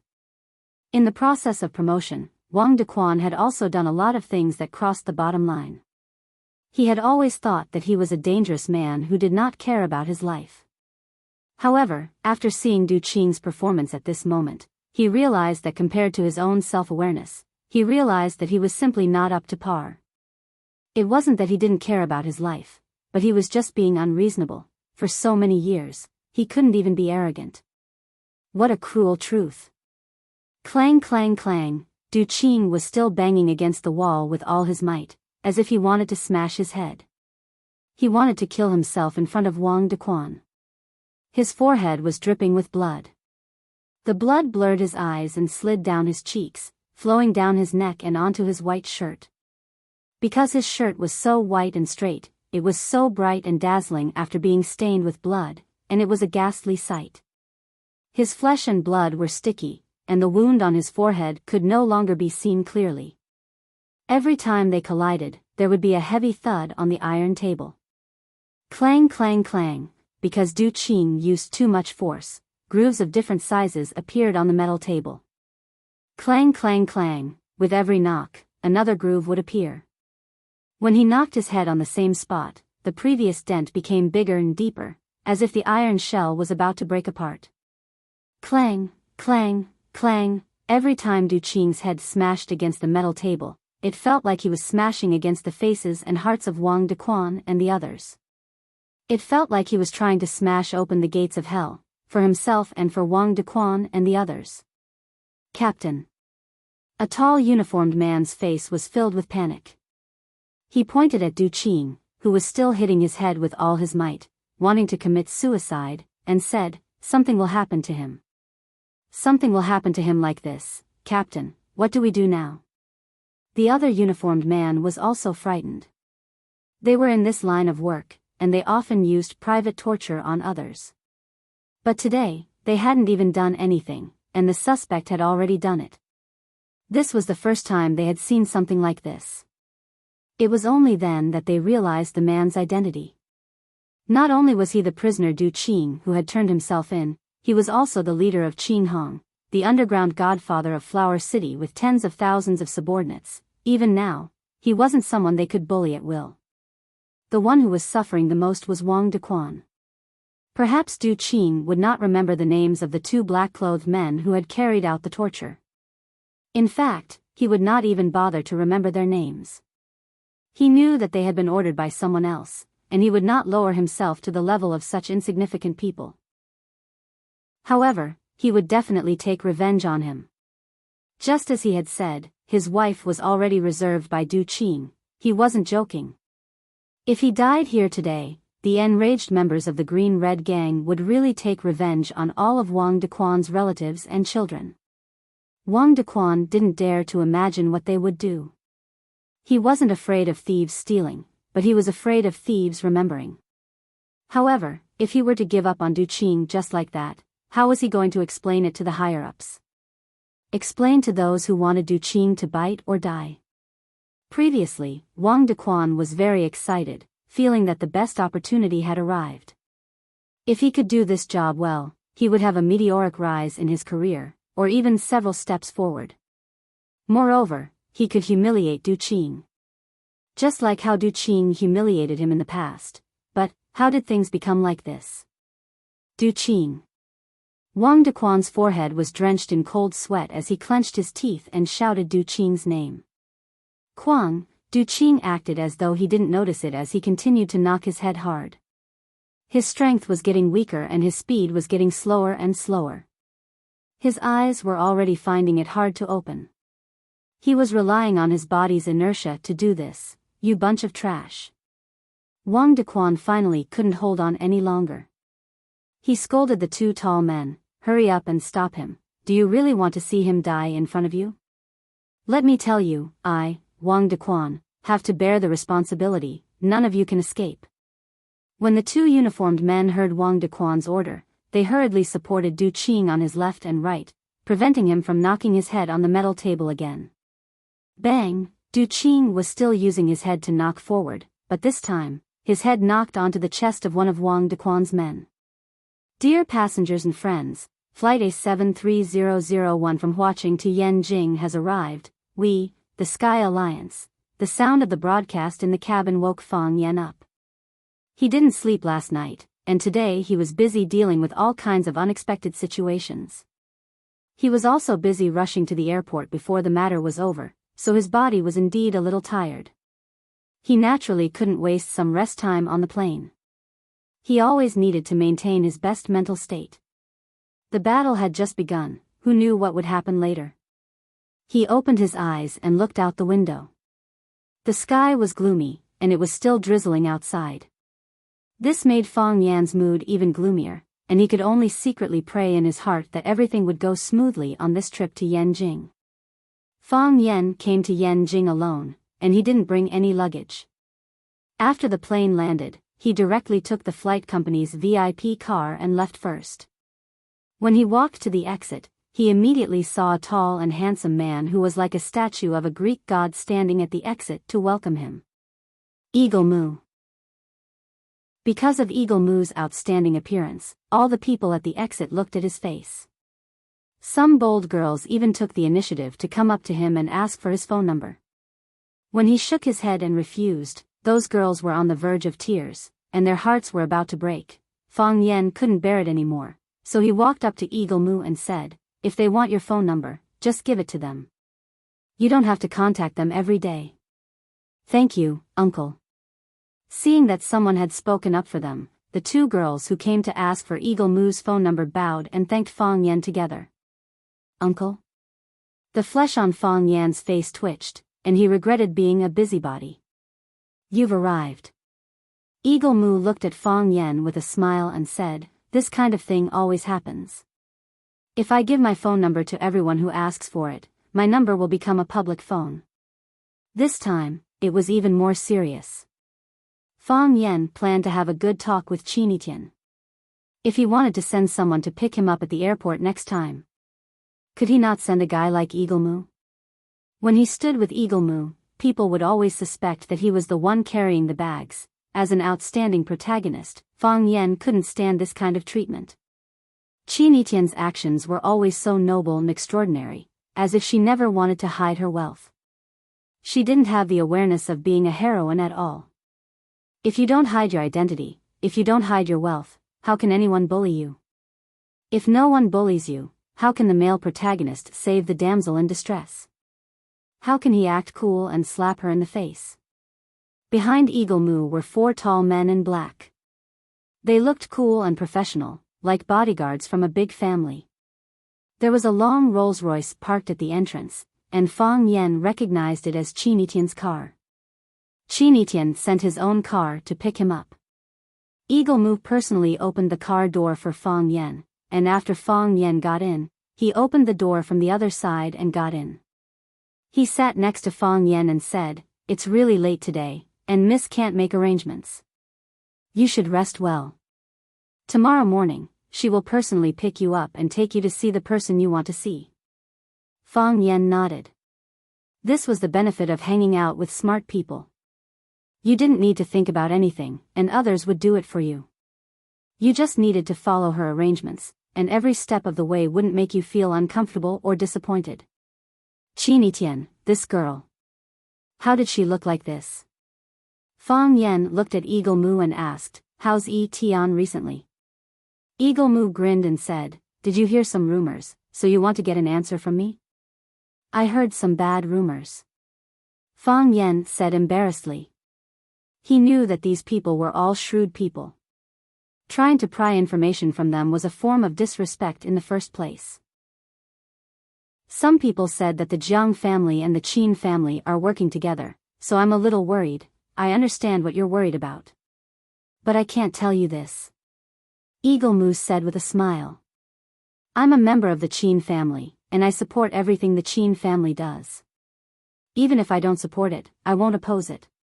Whatever answer the Qin family gives you, that's the answer I can give you. So, before the Qin family gives you an answer, I can't give you any information. You're really... Fang Yan smiled bitterly. A good dog? No, a good person, Fang Yan praised. I have brothers like that with me, and one of them turned himself in for me. I understand his situation, and I know what he's going to face. However, I didn't stop him from doing it. Why? Because he's my brother. Fang Yan said with a smile, what he did for me is what I'm willing to do for him. I really envy your relationship. Eagle Moo chuckled. Miss wouldn't say something like that to me. What would Miss say to you? She said, Eagle Moo, you're too good-looking, and Fang Yen won't like you. Why don't you go for plastic surgery, and make yourself uglier? That way, when I marry Fang Yen, you can still serve me. Chapter 782. Did she really say that? Fang Yen asked in shock. How could Qinitian say that? She really understood him too well. Fang Yen thought Qinitian was becoming more and more adorable. But when did they get married? When did he say he was going to marry Qinitian? This lass is always so lawless. She's too reckless. Muing shrugged his shoulders, looking handsome. Fortunately, there were only men in the car, and no woman saw him like this. Otherwise, someone would be crazy about him. Fang Yen didn't like crazy people. Even Hua Xia's 7 addicts were no exception. Of course not, Muing said helplessly. I'm her loyal confidant. If she really treats me like this, wouldn't it be too sad? I knew it. Fang Yen breathed a sigh of relief and said, Qinitian is a girl with a high EQ. She wouldn't say something so rude. But she did worry about it, Muing said helplessly. She looked at me a few times and said, Muing, you're too good-looking. You have to think of a way. If she said I was ugly and she asked me to think of a way, I would know that she wanted me to have plastic surgery. But I'm already like this, and she still asked me to think of a way. What does that mean? Fang Yen looked at Mu Ying's exquisite facial features and said with jealousy, Look, you're better looking than many girls. Maybe your mistress thinks you're too much of a show-off, so she wants you to keep a low profile. No, she's not someone who doesn't have confidence in herself. Muing shook his head firmly. Everyone thinks that she's the #1 beauty in Yanjing, and she must think so in her heart. Even if she never said it, and she always acted cold and indifferent to this kind of thing. But that must be what her psychology thinks. Muing looked at Fang Yen and said, She just doesn't have confidence in you. Fang Yen had a feeling that the trip to Beijing would not be smooth. The car stopped at the entrance of an ancient villa. Fang Yen got off the car and looked at the antique courtyard. He asked, Where is this? Muing glanced at Fang Yen and said, Mrs. House. Why are we here? Fang Yen asked. Isn't that a little inconvenient? Why don't you send me to the hotel? Why do you care? Muing asked, looking at Fang Yen. You're worried that this will bring trouble to Miss, aren't you? You also know. Fang Yen bitterly smiled and said, Some time ago, there were rumors about me and Yi Tian in Beijing, and some of them were very unpleasant to hear. Now that I'm living in her house, doesn't that make people even more suspicious? I don't care about it, but it's not good for the girl's reputation. Muing grinned, made an inviting gesture, and said, Since you don't care, there's no need to go anywhere else. Do you think Miss will care about what others say? Is there anything in this world that she cares about? It's not good for you to make enemies for your Miss, right? Miss doesn't lack money, nor does she lack career. She has the looks and wisdom. What she lacks is a lover and an enemy. The courtyard door opened and a servant ran over to open it. Muing looked at the young woman who quickly came over and said, This is Mr. Fang, a very important person to Mississippi. Please treat him well. He then pointed to the woman and said to Fang Yen, This is Mrs. Housekeeper, Coco. If you need anything, you can ask her to do it. Coco showed the professionalism of a personal butler. He bowed respectfully to Fang Yen and said with a face full of smiles, Hello, Mr. Fang. I'm Mrs. Personal Butler, Coco.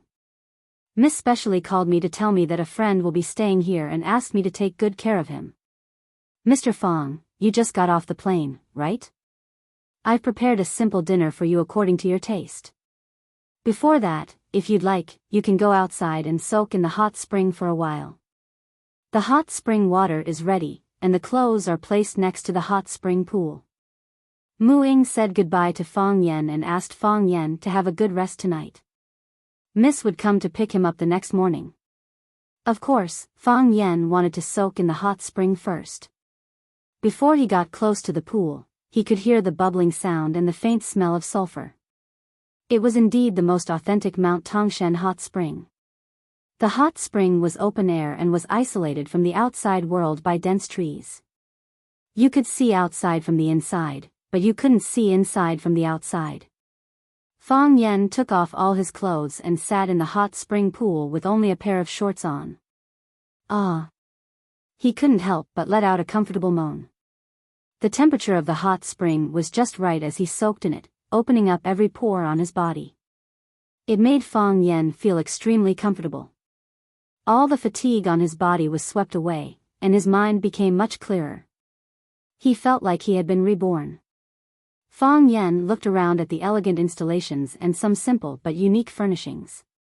He immediately realized that this was the pool that Qinitian used to soak in.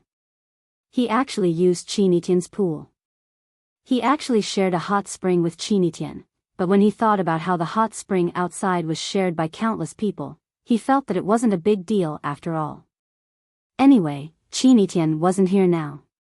What was Qinitian doing now? What was the Qin family's choice? Did they reach a secret agreement with the Jiang family? What about Qinitian? Her position. He believed that Qinitian naturally knew her position. But, would this make things difficult for her in the middle? There was a slight sound of footsteps. Coco. Fang Yen rested his head on the wall of the hot spring and said, "Don't rush to eat. I want to soak for a while." The sound of footsteps got closer. Then, one foot reached into the hot spring, and another foot reached in. Fang Yen was furious. This Qinitian. What did she think he was? She even dared to arrange this kind of healthcare program that insulted him. What kind of person did she think he was? Fang Yen stood up and was ready to use his eyes to condemn the girl who dared to break into the hot spring. Fang Yan's eyes widened as he looked at the long-haired girl in a black swimsuit sitting in the pool, and he asked, "Why are you here? This is my home. Why can't I be here?" The girl's eyes twinkled like the stars in the sky. There was a faint smile on her face. She looked at Fang Yen seriously as if she was admiring the most precious treasure in the world. "Didn't Eagle Moo say, I told Eagle Moo that I would come to find you tomorrow? I'm a girl. How could I tell Eagle Moo that you brought Fang Yen here and that I would wait for him at home? How could I tell them that?" The girl's voice was clear and crisp. But why did I come to soak in the hot spring? No, what I mean is that, Mr. Fang, are you really that surprised by my arrival? From what I know about you, you should have guessed these things in advance, right? The young girl stretched out her snow-white and tender arms and cupped the hot spring bubbles one after another. She said, "You have so many doubts in your heart, and all kinds of things that have happened or will happen soon. If I don't come to see you, the doubts in your heart will become even deeper and stronger. You definitely won't be able to sleep well tonight, right? How could I bear to do that? It's so late. I thought it wasn't convenient for you to come out." Fang Yen explained. "It's not convenient for me to come out. But as long as you want to do something, you can always think of a way, right?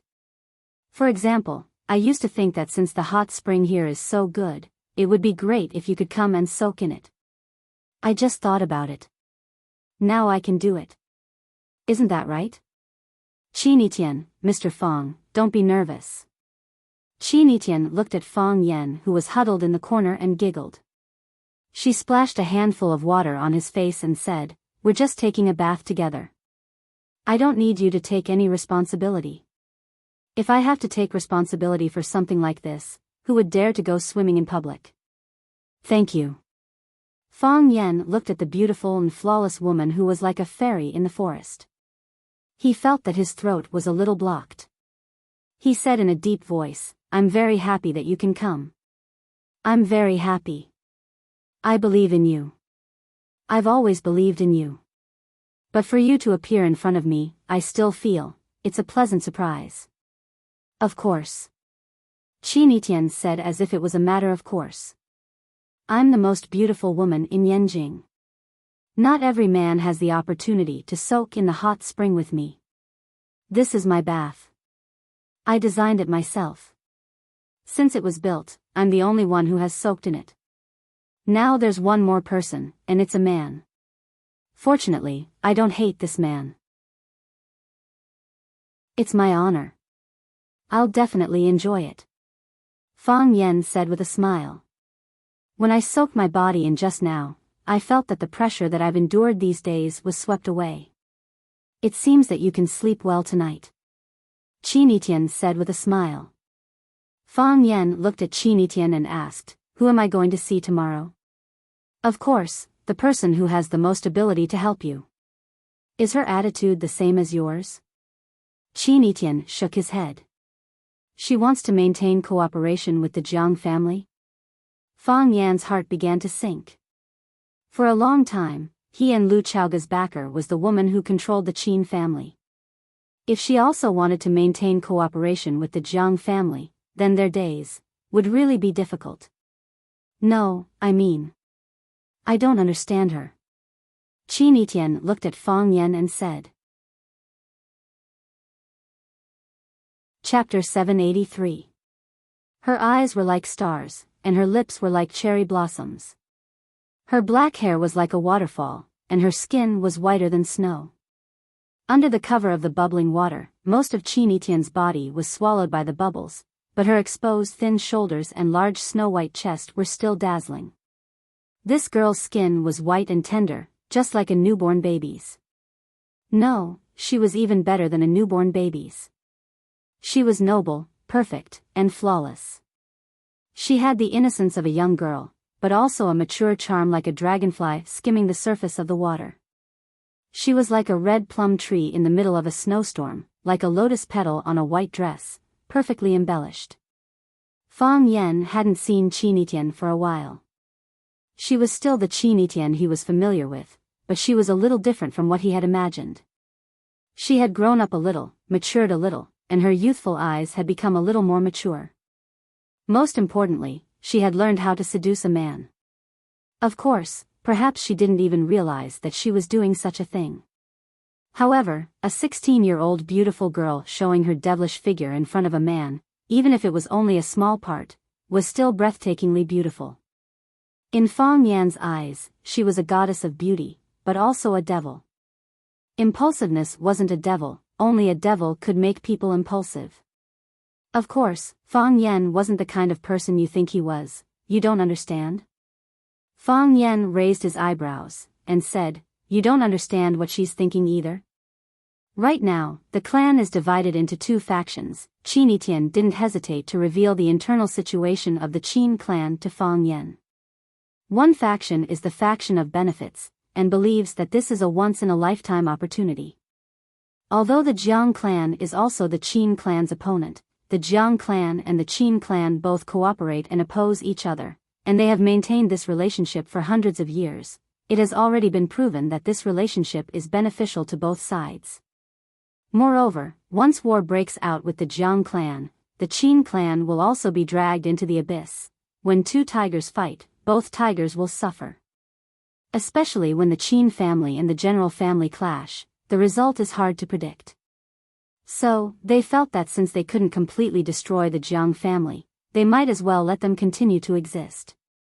He would take this opportunity to strengthen his control over Chaoyan technology and make him the most important flag of the Qin family's industrial kingdom.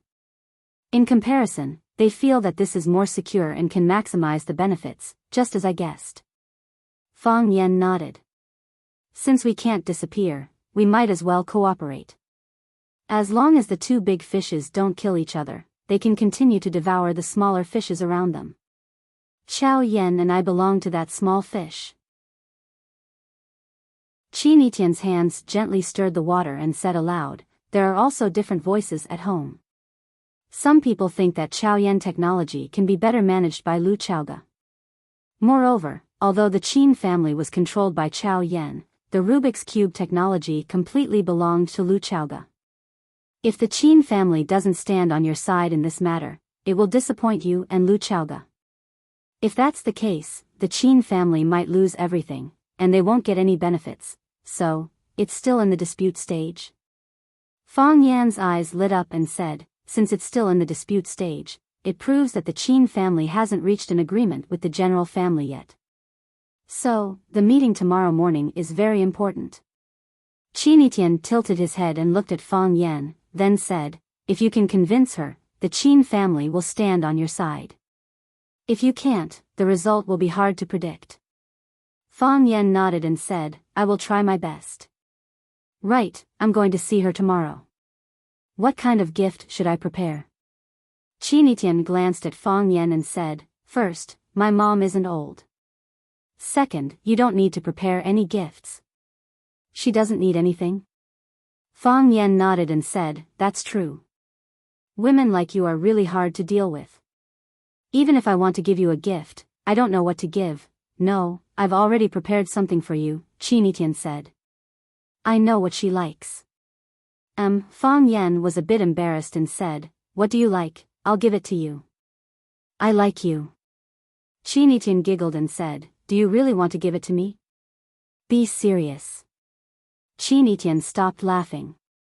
She stared at Fang Yan with a burning gaze and said very seriously, I like you, do you really want to give it to me? Coco prepared a sumptuous breakfast, but Fang Yan didn't have much of an appetite. Even after going through so many big battles, Fang Yan was still a bit nervous. What made him nervous was not only the power that woman controlled and the wealth that could rival a country, but also because she was Qinitian's mother.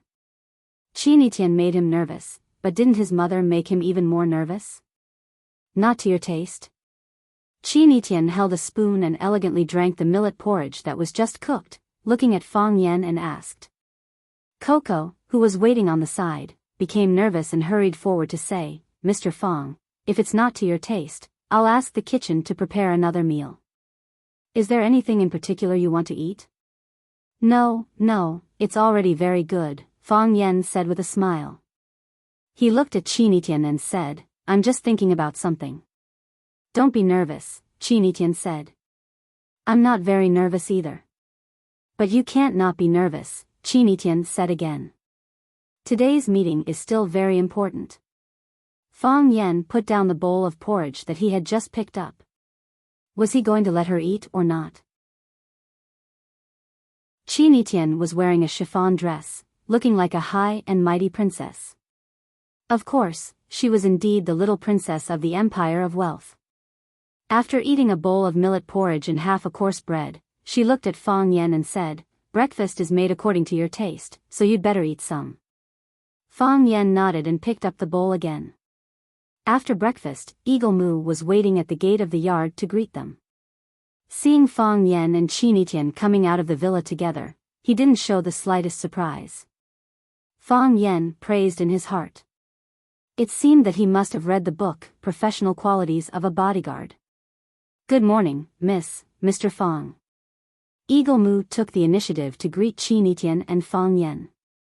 Qinitian nodded and took the lead to get into the luxury car. Good morning, Eagle Moo. Fang Yan greeted Eagle Moo and followed Qinitian into the car. The car slowly started and drove to the old house of the Qin family. According to Qinitian's arrangement, Fang Yan would visit his mother there. Fang Yan and Qinitian had known each other for many years, but it was the first time that he had entered the old house of the Qin family. Seeing the vast mansion on the hillside, Fang Yan couldn't help but have a clearer understanding of the rich and powerful. Turning half of the mountain into one's own backyard was not something that could be done with money, right? The car drove directly into the gate and then drove to a small building on the east side. While Fang Yan was looking at the layout of the garden in the yard, Qinitian explained, my mother usually lives in that small building. Fang Yan looked at the small white building. She lived in the easternmost part of the whole garden. East, south, east, west, and east were the most important. Under the warm sunlight, the small white building emitted a milky white halo. The car stopped at the door of the small building. Men and women in servants' uniforms came in and out. They moved quickly, but they didn't make any sound. Eagle Moo got out of the car and helped open the door. Fang Yan got out, and then Qinitian got out. Qi Tian looked up at the balcony on the second floor of the small building and said to Fang Yan, "Come with me." Then he said to Eagle Mu, "Bring up the gifts that Fang Yan brought." Eagle Mu smiled and agreed. He followed Qi Tian upstairs with 2 bodyguards in black holding several big boxes. In the middle of the living room on the second floor, a woman in a purple dress was sitting. The decoration of the living room was magnificent, but when the woman was in the golden room, she was the most dazzling color. There is Mount Wu in Badong, and the beautiful face of a goddess. This sentence immediately came to Fang Yan's mind when he first saw the woman. This was a kind of pure beauty, domineering beauty, beauty with heavy makeup. Beauty without any disguise. At the first sight of her, one would think that she was breathtakingly beautiful. The woman was looking down at the documents in her hands. The coffee on the table emitted a strong aroma. A big black cat was lying on the windowsill and basking in the sun. When it saw a stranger coming in, it squinted and turned around. The woman, the cat, the steaming coffee, the furnishings in the room, and the butterfly orchids on the balcony, it was like a harmonious and beautiful picture. The woman finally finished reading the documents in her hands. She closed the documents and took off the silver-rimmed glasses on the bridge of her nose. She looked at Qi Tian and Fang Yan and said, "Sit down. This is a gift from Fang Yan to you." Qi Tian pointed at the gift boxes in Eagle Mu's arms and said, "It must be something I like very much, right?" The woman's voice was gentle, but it had a power that was hard to ignore. "It should be." Qi Tian smiled and nodded. The woman looked at Fang Yan and said with a smile, "Thank you for your kindness." "You're welcome." "It's what I should do," Fang Yan said shamelessly. "Then, what do you think you should call me?" The woman took a sip of coffee and looked at Fang Yan. Chapter 784. How should I address her? Boss? Too unskilled. Call her aunt? That sounds too old. Call her aunt? That still sounds too old. Call her sister? Then where should I put Qi Tian? Fang Yan looked at Qi Tian for help, wanting her to give him some reminders. Qi Tian acted as if she didn't see Fang Yan's eyes. She sat next to her mother, picked up the coffee pot, and poured herself a cup of coffee. The color of the coffee was black, and the aroma filled the air. Qi Tian's figure was shrouded in smoke, quickly becoming unreal. "Teacher," Fang Yan said aloud.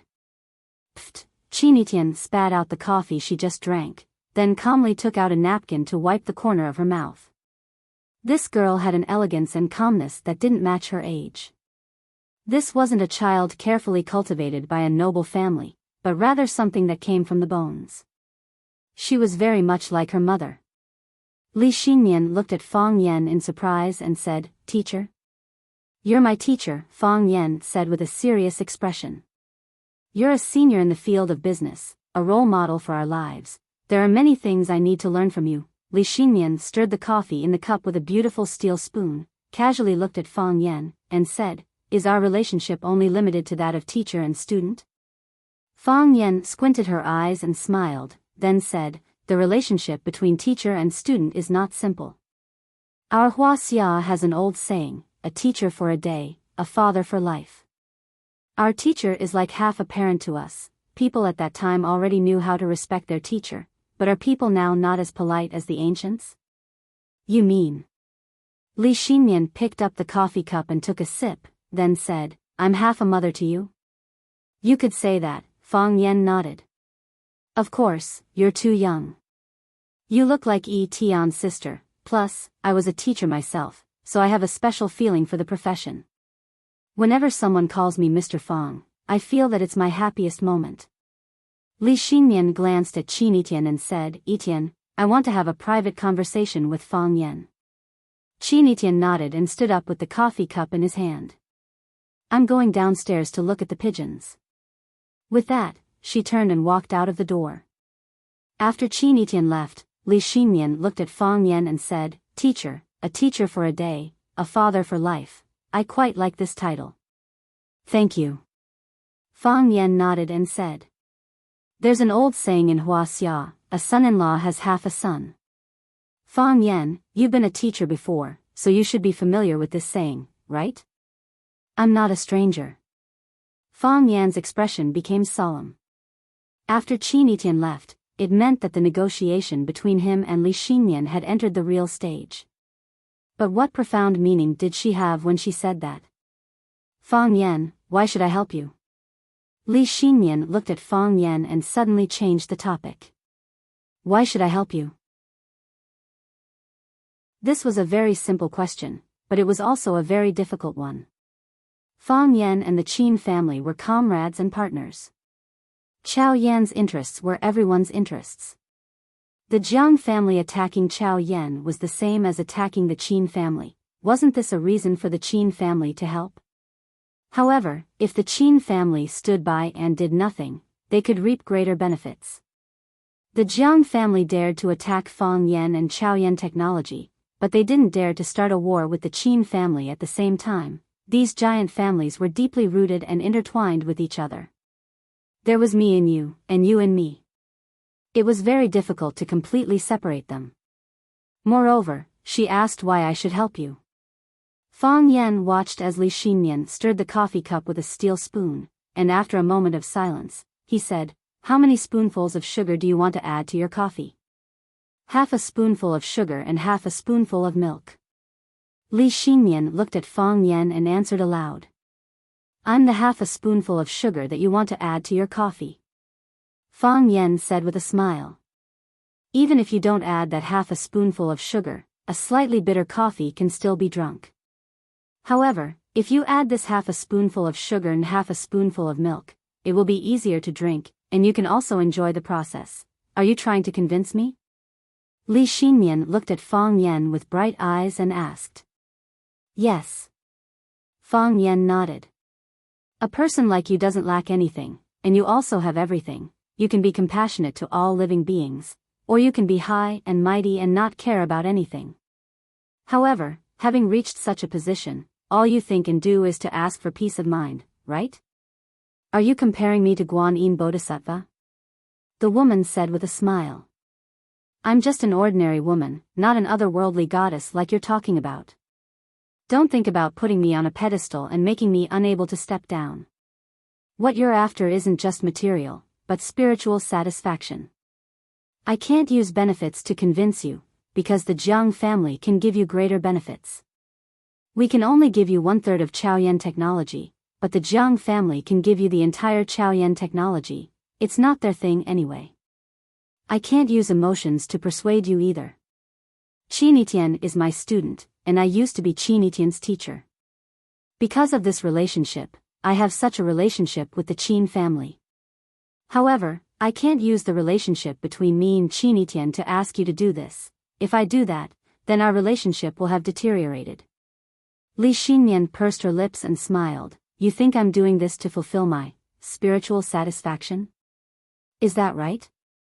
So I'm going to lead the Qin family to contend against a century-old family like the Jiang family? Fang Yan said frankly, it's like this. Also, our character is worthy of your trust. Character? You don't lack capable people, but you lack trustworthy people. I'm sure you know very well that Chaoyan technology can only be maximized in the hands of me and Lu Chaoga. But the Jiang family promised that as long as we remain silent on this matter, we'll be able to gain control of the entire Chaoyan technology. Being generous at the expense of others, I'm better than him at this kind of thing. How about, you think about it, we'll get rid of the Jiang family together, and then give the entire Jiang family to you. See, isn't it even more tempting to speak like this? The Jiang family is worth a lot more than Chaoyan technology, right? Li Xinyan looked at Fang Yan with a serious expression. Her beautiful eyes had the power to move one's soul. Fang Yan, I'm a businessman, and the most important thing for a businessman is profit. Don't use personal feelings and spiritual pursuit to negotiate with me. That makes me feel like it's child's play. I'm sorry. Fang Yan apologized sincerely. Just as I said, compared to what the Jiang family can give you, I don't have any benefits that can move you. In some aspects, we're naturally at a disadvantage. Because we're a part of the benefits. However, in some aspects, you also have an advantage that others can't compare to. What aspect? My daughter likes you. Teacher Lee, I don't want to use my relationship with Tion to ask you to do such a thing. This isn't about borrowing $1 million or $2 million, nor is it about buying or selling a house. It's about the struggle between the Qin family and the Jiang family. If you do this because of Tion, it will put you and the Qin family in a difficult position, and it will also put Tion in a difficult position in the Qin family. After a pause, Fang Yan said in a low voice, I hope that I have some value as a person, enough for you to be willing to do something for me, and I will remember this help. A drop of water will be returned with a spring of water. Fang Yan said this with sincerity, but Li Xinyan still shook his head. Fang Yan, I'm a businessman, and also a mother. As a businessman, I value the benefits that I can get. As a mother, I want to see my daughter live a happy life. If you become my son-in-law, wouldn't it be natural for a mother-in-law to help her son-in-law? At that time, no one inside or outside the family would dare to make any sarcastic remarks. Even if it's the Jiang family, if you become my son-in-law, would they really dare to bully you like this? Teacher Li, Fang Yan called out in surprise. He didn't expect Li Xinyan to make such a request, and even more so, he didn't expect Li Xinyan to say it so directly. She had never seen him before, so how could she be at ease, willing to hand over her daughter to him? Everything happened so suddenly that Fang Yan's mind instantly changed. Teacher Li, you still don't know me well enough. This is the first time we've met. How can you be at ease to hand over your daughter to me? I believe in Tion's judgment, Li Xinyan said. She's very much like me when I was young. When I set my sights on someone, I wouldn't be too far off. Back then, she suggested me to invest in Chaoyan technology, and I listened. Look now, how many people outside are envious of my investment judgment back then? But, this kind of thing can't be forced. Tion and I, Fang Yan clenched his teeth and said, are just normal teacher-student relationships. She's my student, and also my friend. I can't use this kind of thing to make a deal. Li Xinyan thoughtfully looked at Fang Yan and said, Fang Yan, has your head been bitten by a pig before? Was she scolding him? Or was she hit by the car door when she got off the car? She was indeed scolding him. How could she scold him so casually? If not, why would you reject my proposal? Li Xinyan sneered. Could it be that you think, my daughter isn't good enough for you?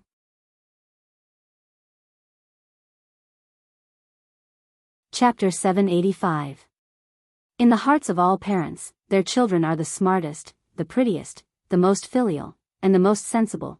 We often see uncles and aunties complaining about their children while chatting with their neighbors, but if the onlookers nodded in agreement or accidentally dozed off, a fierce battle is inevitable. Let's not talk about Qin Etienne's own excellence. Just his excellence in the eyes of his parents has reached an astonishing level. For example, if Qin Etienne could get 100 points, in the hearts of his parents, it would be 1,000 points. If Qin Etienne could get 1,000 points, in the hearts of Li Xinyan, it would be 10,000 points or even 1,000,000 points. Any successful person is extremely proud. Li Xinyan just said that Qin Etienne is like him when he was young. Then, is the young me not worthy of the current Fang Yan? Fang Yan's rejection not only denied Qin Etienne, but also denied the young Li Xinyan. This is an insult that is more unacceptable than death. Therefore, Li Xinyan didn't care about his feelings and directly asked Fang Yan if his daughter is not worthy of him. I didn't mean that, Fang Yan said with some embarrassment. Just like his grandfather Fang Hui said, his IQ is very high, but his EQ is really a problem. Especially when it comes to love between men and women, his way of solving the problem becomes childish and clumsy. Qin Etienne is very good, I am not worthy of her, huh? The sneer on Li Xinyan's face became more obvious and said, she is a good person, so I am not worthy of her? This kind of rejection is indeed more advanced, and it sounds more comfortable. I have a girlfriend. Fang Yan looked at Li Xinyan and said, there is no need to hide this kind of thing, and it can't be hidden.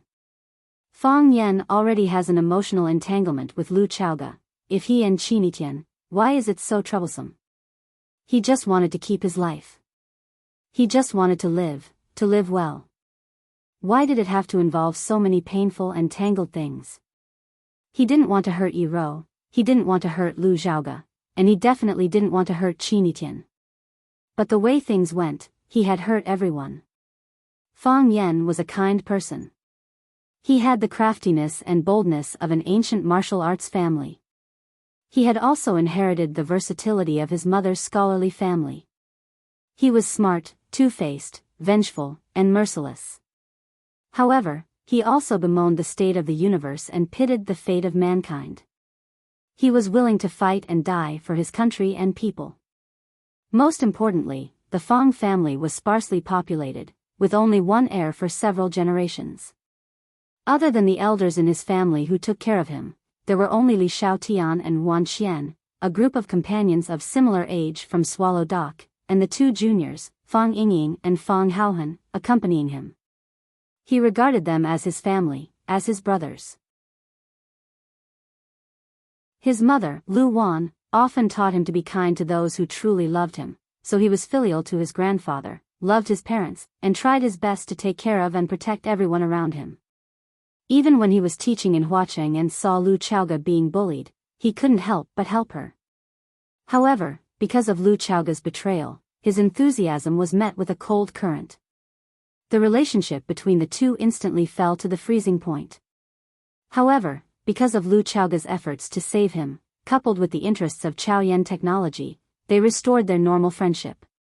If Lu Chaoga hadn't betrayed him that time, what would their relationship be like? Would they have become an enviable immortal couple? However, there were no ifs in this world. He met Yi Rou, and he also fell in love with her. Yi Rou also loved him, and they became lovers who had a mutual affinity. Things had gone in a big circle, and in the end, it was about his relationship with Lu Xiaoga. Lu Xiaoga became his woman. He already had Yi Rou, and he had a relationship with Lu Xiaoga. It was already very annoying. Before he had time to solve it, the Jiang family's attack came like a flood. Qinitian wanted to marry me? It had to be said that this was a request that no man in the world could refuse. The first beauty of Yan Jing, the most outstanding investor of the younger generation of Huaxia, one of the controllers of the Qin family's large industry, and the most favorable candidate for the future heir of the family, marrying such a woman, wasn't this something that all men dreamt of? With Qinitian's ability and the Qin family's wealth, even if Fang Yan slept on a pile of money in the future, it was very likely that he would be crushed to death by a large amount of money. Besides, Fang Yan was not the kind of boy toy that people said. He was also capable, and he had his own pursuit of martial arts. If Fang Yan married Qinitian, Qinitian would earn money to support the family, and Fang Yan would be responsible for being as beautiful as a flower, climbing the heavenly law. He didn't have to deal with his own affairs, because everything could be handled by Qinitian. He didn't have to deal with countless enemies, because no one dared to offend the son-in-law of the Qin family. He could focus on martial arts, seek the way, and polish his heart of Tai Chi. How could he refuse such a life? However, he already had Yi Rou. He had met Yi Rou. So, the only thing he could do was to refuse. I have a girlfriend. Fang Yan looked at Li Xinyan and said. He repeated again. I love her very much, and she loves me very much. Is it Yi Rou from the Yi family? Li Xinyan asked aloud. Fang Yan nodded and said, It's Yi Rou from the Yi family. We promised to marry each other, so I can't accept your kindness. Qinitian is very outstanding, and Qinitian is the most beautiful girl I've ever seen. However, I can't accept her love anymore. This makes me very grateful, but also very guilty. Could it be that in your heart, my daughter is not as good as the daughter of the Yi family? There's no way to compare this. Fang Yan said with a serious face. I met Yi Rou first. So, I can only choose Yi Rou. Yi Tian is very outstanding, and so is Wen Rou. They are both very outstanding girls. However, since I've already fallen in love with Yi Rou, how can I fall in love with Qinitian? If I really accept your request, won't you doubt my sincerity? Li Xinyan put down the already cold coffee cup and said, I do have this worry. If you immediately agree to my request, I will find a way to destroy your relationship with Yi Tian, and even help the Jiang family destroy you. A woman's heart is the most poisonous. Just a moment ago, we were just having a nice chat over tea, but one careless word and we'll be destroyed by this extremely beautiful woman. There's really no sense of security when dealing with people from big families. But, you refused. Li Xinyan looked at Fang Yan with a smile and said, you refused. I can see your sincerity, I can see your feelings for Yi Rou. Of course, I can also see your feelings for Yi Tian. Fang Yan was shocked and said, Yi Tian and I are only friends. I think of her as, student? Sister? Friend? Li Xinyan chuckled and said, which man in this world wouldn't be moved by a girl like Yi Tian? Some people are cowardly and incompetent, so much so that even looking at her is blasphemy. Some people feel ashamed and don't dare to take another step closer. There are also a few decent pursuers with good character and family backgrounds, but Yi Tian herself doesn't like them. To tell you the truth, back then, the Qin family and the Jiang family did indeed have plans to unite by marriage. The Jiang family's Jiang Junling is excellent in every aspect and has a good reputation. What's rare is that he's infatuated with Yi Tian, so we wanted to bring the two of them together. That way, when the Qin and Jiang families cooperate, it would change the entire business landscape of Huaxia. But, Jiang Junling was defeated by you, and Yi Tian fell in love with you.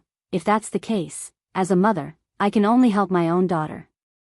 In love, a woman must maintain her composure. But, as a mother, I don't have to do that. Li Xinyan looked at Fang Yan and said, Fang Yan, if you refuse me, I'll also refuse you. If you accept my goodwill, I'll accept your sincerity. How about it? You can't make a deal with this kind of thing, Fang Yan said painfully. If I say it's possible, then it's possible, Li Xinyan said with a cold expression. What's your answer? Fang Yan got up from his chair, slightly bowed to Li Xinyan and said, it's my honor to be able to meet Teacher Li today. I hope I'll have the chance to visit again in the future. Saying so, Fang Yan turned around and walked outside. Li Xinyan looked at Fang Yan's back for a long time, then softly said, what a man with a backbone. Qinitian walked out from the dark curtain with a pigeon cage in his hand, looked at Li Xinyan and said, Xiao Bai is getting thinner and thinner. Is it because her appetite hasn't been good lately? Don't give her too much food. Once she's full, she won't want to move anymore. Qinitian sat down next to his mother, looked at her and said, why do you have to force him like this? You know it's going to be like this. Li Xinyan looked at Qinitian and asked, if I didn't force him like this, do you think you'd have any hope? No, Qinitian said very honestly. He made it very clear that the first person he met was Yi Rou. If that's the case, what's the point of me forcing him or not? We're still friends. Qinitian said with a smile. Even if you like a man, you don't have to be together. That's what ordinary women think.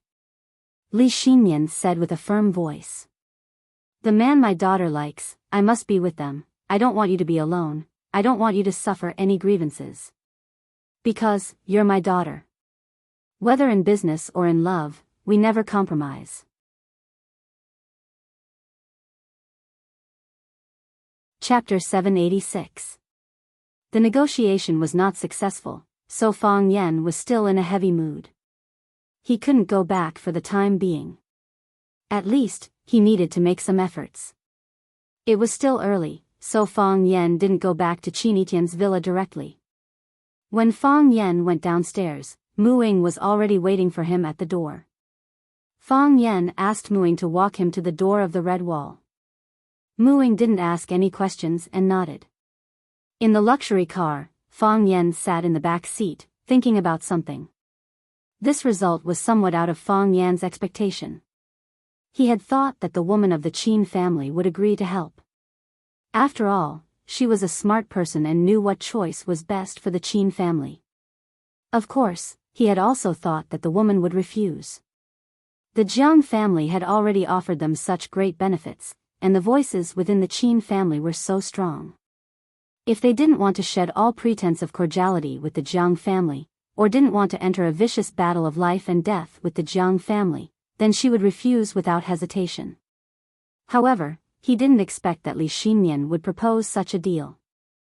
It sounded ridiculous, and it didn't sound like something a woman of her level would do. The marriage with Qin Etian was indeed beneficial to Fang Yan, and it could solve the dilemma between Fang Yan and the Jiang family. It sounded tempting. However, since Fang Yan already had Yi Rou and had to be responsible for Lu Chaoga, how could he dare to mess with the little princess of the Qin family? If he agreed to the marriage with the Qin family, with the power of the Qin family and the shrewdness of Li Xinyan, they would never allow him to have any relationship with Yi Rou or Lu Chaoga. In that case, he would have to completely cut off contact with the two women. Fang Yan couldn't do that. Fang Yan didn't want to pay such a price. Besides, she said she liked Qin Etian. Fang Yan thought about it in his heart. Could it be that he had really shown something? Could it be that he didn't understand his own heart? Qin Etian. He chewed on this majestic and domineering name, but his heart was rippling with layers of bitterness. If that devilishly intelligent girl knew the truth of today's negotiation, what would he do? Everyone lived such a difficult life. Eagle Mu gazed at Fang Yan for a long while and then sighed deeply. I told you before that the Jiang family's stance is my stance. However, in my heart, I actually hope that you can cooperate with the Qin family successfully. Fang Yan squinted his eyes and smiled. He looked at Mu Ying's handsome face and said, "Thank you. No matter what, we are friends." Mu Ying nodded and said, "Even when I need to attack you, we are still friends." Fang Yan laughed and said, "Yes, even if you need to attack me, we will still be friends, but I hope that such a day will never come. Because that would kill people. I don't want to die, and I don't want you to die. I don't want to die, and I don't want you to die." Mu Ying echoed Fang Yan's words. His eyes were deep and enchanting as he said, "Will that day really come?" Fang Yan didn't answer Mu Ying's question. Instead, he looked at Mu Ying with great interest and asked, "Are you very close to the Qin family?" "I grew up in the Qin family." Mu Ying smiled and said, "Your surname is Mu. The Qin family has a talent program. Every year, they collect talents from within the family or from all over the world for special training. I should be considered a talent in martial arts, so I became the young lady's bodyguard and chauffeur." Mu Ying's words were simple and perfunctory. It wasn't that he wanted to hide anything from Fang Yan. Instead, every big family had some core secrets. Who knew if Fang Yan was trying to find out the truth of the Qin family by asking him such a question? Fang Yan nodded and said, "It's good to have money. You can do a lot of things with it." Mu Ying smiled and said, "You are also very rich. Madam rarely praises people, but I have heard Chao Yan's name many times from her mouth. If I only have money but no power, my money will still be robbed by bandits. What I need now is power," Fang Yan said seriously. The car stopped some distance away from the red wall. Mu Ying had brought Qin Etian's car. Special cars like theirs were all registered with the relevant departments of the country. Therefore, they didn't want the relevant departments to read too much about their arrival. Fang Yan got out of the car and told Mu Ying to go back. Mu Ying didn't leave until Fang Yan's figure was far away. Fang Yan had become a member of the Xian department, so it wasn't too difficult for him to enter and exit the red wall. Facing the breeze and the warm sun, he entered the first gate and strode to the arch bridge that led to the central island. This bridge led to the center of Huaxia's power. It was usually not open to the outside world. Except for government officials or some special people, ordinary people couldn't set foot on this bridge. In other words, anyone who could set foot on this bridge was not an ordinary person. When he thought of this, his depressed mood was slightly relieved. "I'm not an ordinary person." As Fang Yan quickly walked forward, he heard the sound of a car behind him. Fang Yan quickly stepped to the side and waited for the car to pass by him. Unexpectedly, the black car with a red flag stopped next to Fang Yan. The window of the back seat rolled down. A square-faced man looked at Fang Yan. Fang Yan? The square-faced man asked in a low voice. Although he was wearing glasses, it couldn't hide the sharpness in his eyes. Fang Yan was secretly on guard. He could feel that this man was very hostile towards him. "It's me," Fang Yan said. "You are?" "Jiang Yunong," the square-faced man said. Fang Yan immediately understood. So he was from the Jiang family. The Jiang family was hostile towards him and wanted nothing more than to kill him.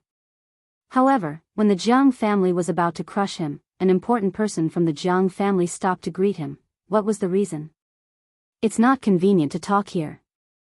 If you don't mind, I can give you a ride," Jiang Yunong said expressionlessly. Fang Yan thought for a bit, then opened the door to the back seat and got in. Fang Yan sat next to Jiang Yunong, and he could feel the imposing aura of authority from Jiang Yunong. Jiang Yunong was also looking at Fang Yan and said, "Hearing about you is not as good as seeing you in person. You really are a young hero, thank you." Fang Yan's thanks were not sincere at all. "It's said that the Jiang family is strict and has many heroes. I've also admired it for a long time." The sharpness in Jiang Yunong's eyes disappeared, the corner of his mouth had a faint smile, and said, "If it's someone else saying this, we can listen to it half truthfully and half falsely.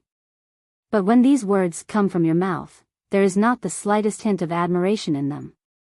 The General Ling was banished from his home because of you, and the General Xing has suffered several times in a row because of you. Even my own younger brother died at your hands." Fang Yan hurriedly denied it, saying, "You can't say something like that without any evidence. The general's order was his own sin, he had courted his own death. The Jiang family had great ambitions but little talent, they only wanted to prove their abilities, but the more they tried, the more useless they became. As for your brother, I don't even know who your brother is, so how can you say that I killed your brother? Fortunately, I didn't record it. If I did, would be able to sue you for slander based on what you said just now." Jiang Yunong smiled and said, "If I needed to send you to prison, I would need evidence for those things. I don't need to do that, so I don't need evidence for a lot of things. I understand your style and means of doing things." Fang Yan said with a smile. "When you don't want to use the law to solve problems, it proves that you want to use violence to solve problems privately. These are both things you are good at." "Fang Yan, you didn't have a good talk with the Qin family, did you? How is that possible?" Fang Yan retorted with a sneer. "If you have a spy in the Qin family, you should know that Teacher Li specially invited me to have breakfast and coffee with her this morning." "Oh, yes, I call her Teacher Li because I was a teacher in the past, so I feel very close to her identity as a teacher.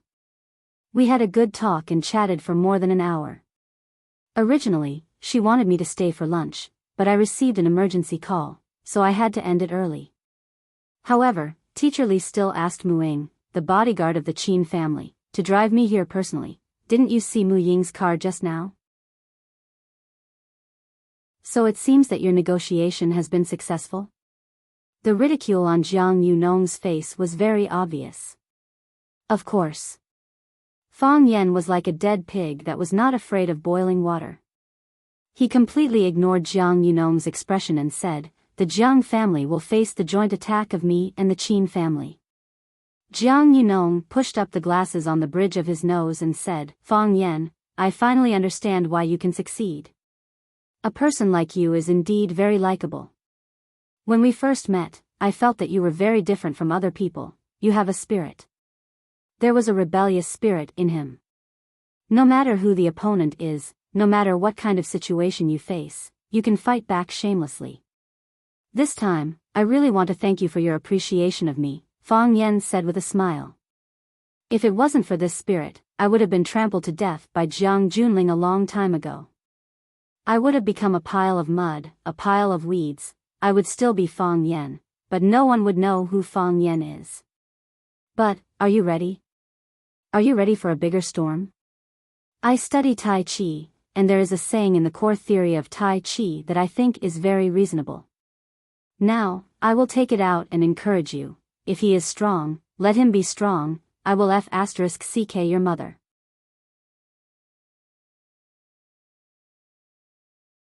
Chapter 787. Let him be strong, I'll *ck your mother. This was a very undignified curse. Fang Yen was a descendant of an ancient martial arts family and could be considered a real martial artist. However, he also inherited his mother Lu Wan's scholarly family's etiquette. He rarely cursed when he was with people, and he rarely said anything that hurt people's self-esteem, unless he especially hated people. Those who said things like *ck and lousy would never become the main characters in reality or novels. They were just villains who were stepped on by others. However, the Jiang family's fierce attacks wave after wave, Li Ye's disappearance and Du Qing's imprisonment, the result of the negotiations with the Jiang family, and the messy relationship with Yi Rou, Lu Chaoga and even Qinitian, caused his anger to rise, and finally caused him to lose control of his emotions. He was really annoyed. To compete with a giant like the Jiang family, it was not possible to win by being good at scheming. It was a competition of resources, connections, capital operation, hundreds of responses at a single call, and hundreds of years of heritage. Moreover, the Jiang family could casually enter and exit the Red Wall, which could also bring pressure to Fang Yen. Whoever he came to meet, that person might stand behind the Jiang family and become their strong support. Fang Yen, even if he was a genius with extraordinary intelligence, he was still a young man in his 20s. He had no family to rely on, no elders to consult, and had to bear all the heavy responsibilities by himself. He would also feel annoyed and tired. He even often thought that it would be better if nothing had happened, and that he was just an ordinary young man from Swallow Dock or a slightly talented Rosefinch secondary language teacher. He liked that kind of life, and also yearned for that kind of life. The many days of suppressed emotions finally exploded in the face of Jiang Yunong's aggressiveness. The Jiang family was the root cause of all this. He hated them to the core. Click, a black handgun's safety was pulled, and the pitch-black muzzle was aimed at Fang Yan's head. It was the bodyguard in the passenger seat, a young man who looked quiet but had a pair of blood-red eyes when he was angry. His hand holding the gun was very steady. Even when the car was moving, it did not shake at all. It seemed that his marksmanship must be very good. You deserve to die, the man in the black suit said fiercely. Shoot. Fang Yen moved his head closer to the muzzle of the gun. His voice was cold, and there was a mocking smile on his face. Shoot. The man in black's knuckles twitched, and his eyes turned even redder. His fingers exerted a little more force, and with just a little more force, he could pull the trigger. Shoot me, Fang Yen stared into the eyes of the man in black. He seemed to be crazy, but he kept his voice very low. Doesn't your Jiang family hate me? Haven't your Jiang clan tried to kill me time and time again? Shoot here. If you pull the trigger, I'll die in front of you. The man in black licked his lips as if he had made a final decision. Shoot me, Fang Yen screamed. Why don't you *King shoot? I want you to die. The man in black gritted his teeth. Stop, Jiang Yunong finally spoke. Screech, the man in black put away his gun and turned around. He stared at Fang Yen through the rearview mirror like a vicious wolf staring at its prey. Coward, Fang Yen sneered and spat at the man in black. The veins on the man's forehead were popping out as if he was about to explode. Jiang Yunong, don't fall for it, Jiang Yunong reminded him. The man in black looked up to see that the car they were in had already entered the Red Wall. If he had shot Fang Yen just now, the Jiang family would have suffered a devastating blow. No one could bear the consequences of shooting someone in a place like this, even if the person behind him was the Jiang family. If he couldn't kill, then he wouldn't look. The man in black turned his eyes away to avoid looking at Fang Yen. This was a mad dog. A mad dog that had been driven mad. Why should I stoop to the level of a mad dog? What's the point of killing a mad dog? I'll kill him eventually, but not now, not here. Without the boss' permission, the driver didn't drive the car into the Red Wall to verify it, but instead drove the car into the parking lot on the side. Jiang Yunong looked at Fang Yen and said, You're angry. Feeling the pressure? Yeah. I'm feeling a lot of pressure, can't you say, fuck you, again? The muscles on Jiang Yunong's face twitched as he said, I used to think that you were an opponent worthy of respect, now you think that I'm a stepfather worthy of respect? Fang Yan, you're angry, you feel the pressure? Tell me, aren't you being a jerk? I didn't offend anyone, yet you invited me into the car. You don't dare to kill me, you don't want to scold me, yet you want to threaten me, tell me, aren't you being a jerk? Fang Yan, the victory of words, I fuck your mother. From now on, every word you say, I'll reply with, I fuck your mother, do you want to keep talking? Seems like you're not in the mood, Fang Yan said. I fuck your mother. Get out. Okay, Fang Yan opened the door and got out. I fuck you. Before Fang Yan could finish, the car spat out a puff of smoke and fled. Mom, Fang Yan shouted at the rear of the car. After thinking for a bit, he slapped himself. Don't swear, Fang Yan told himself. Fang Yan came to visit Gong Sun Chi. The last time they went on a mission together in the Millennium Palace, they were chased by countless death warriors from the Millennium Palace. In that forest, Fang Yan and Gong Sun Chi supported and helped each other. They didn't abandon or give up. Although they were heavily injured, they still worked hand in hand and escaped from death, preventing the national treasure from being lost to the foreign land. As for why Huaxia had a treasure like the sacrificial staff, it wasn't something that Fang Yan and Gong Sun Chi needed to think about. In any case, this was what Fang Yan reported to the young chief of the Xian department after he returned. The young chief expressed high praise for Fang Yan and Gong Sun Chi's mission, saying that they were the cornerstones of Huaxia. Fang Yan was very humble. He said that he had only done what he was supposed to do. Any Chinese would have done the same thing if they were in his position. Fang Yan didn't report to the young chief that Fang Yan carried Gong Sun Chi out of the forest of death because of his heavy injuries. However, everyone knew that it was Fang Yan who carried Gong Sun Chi out of the forest of death. This was because when Fang Yan rushed to the meeting point of the Xian department, he ran with Gong Sun Chi on his back. Although Gong Sun Chi repeatedly resisted and expressed his desire to walk alone, the young chief thought highly of Fang Yan. The young chief thought highly of Fang Yan, who did not strive for credit and was not arrogant, and did not give up on his teammates in times of danger. He was willing to live and die with his teammates. He gave Fang Yan a huge reward on the spot and asked Fang Yan to write down his private number. He said that if Fang Yan had time, he could go to his place for tea. What a good young chief. When Fang Yan arrived at the small courtyard where Gong Sun Chi lived, Gong Sun Chi was practicing walking with the help of a crutch. His right leg had been shot while he was fleeing, and the bone inside was injured. However, his physique was strong. After a period of rest, his body was much better. It was just that the injury on the bone was more troublesome. If he wanted to recover as soon as possible, he still needed some tentative training. Seeing Fang Yan coming over, Gong Sun Chi swung the crutch in his hand and smashed it at him. Pa, Fang Yan caught the crutch and said with a smile, is this how you treat your savior? Savior? Gong Sun Chi sneered and said, I might as well have died in the forest. At least I wouldn't have to come back to be humiliated like this. Who humiliated you? Fang Yan asked in surprise. Someone even dared to humiliate the disciple of the dragon god? Wasn't he afraid that the dragon god would break his arms and legs? You still have the face to ask? Gong Sun Chi wanted to take out his crutch and hit him again. He shouted, of course it was you who humiliated me. How did I humiliate you? The whole world knows that you carried me back. Although no one asked me about it, the way they looked at me, they were laughing at me. How could that be? Fang Yan looked very troubled.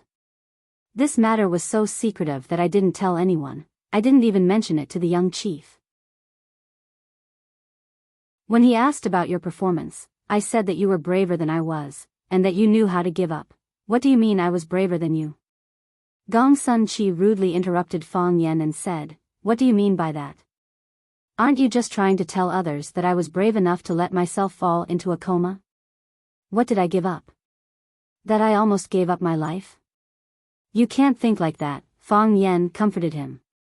If you really want to think like that, there's nothing I can do.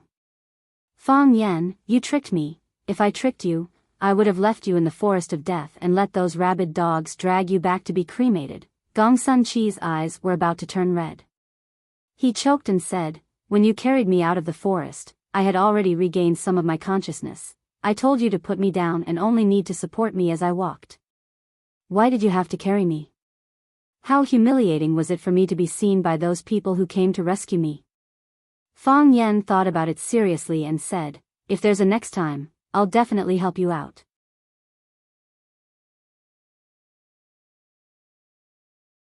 Chapter 788.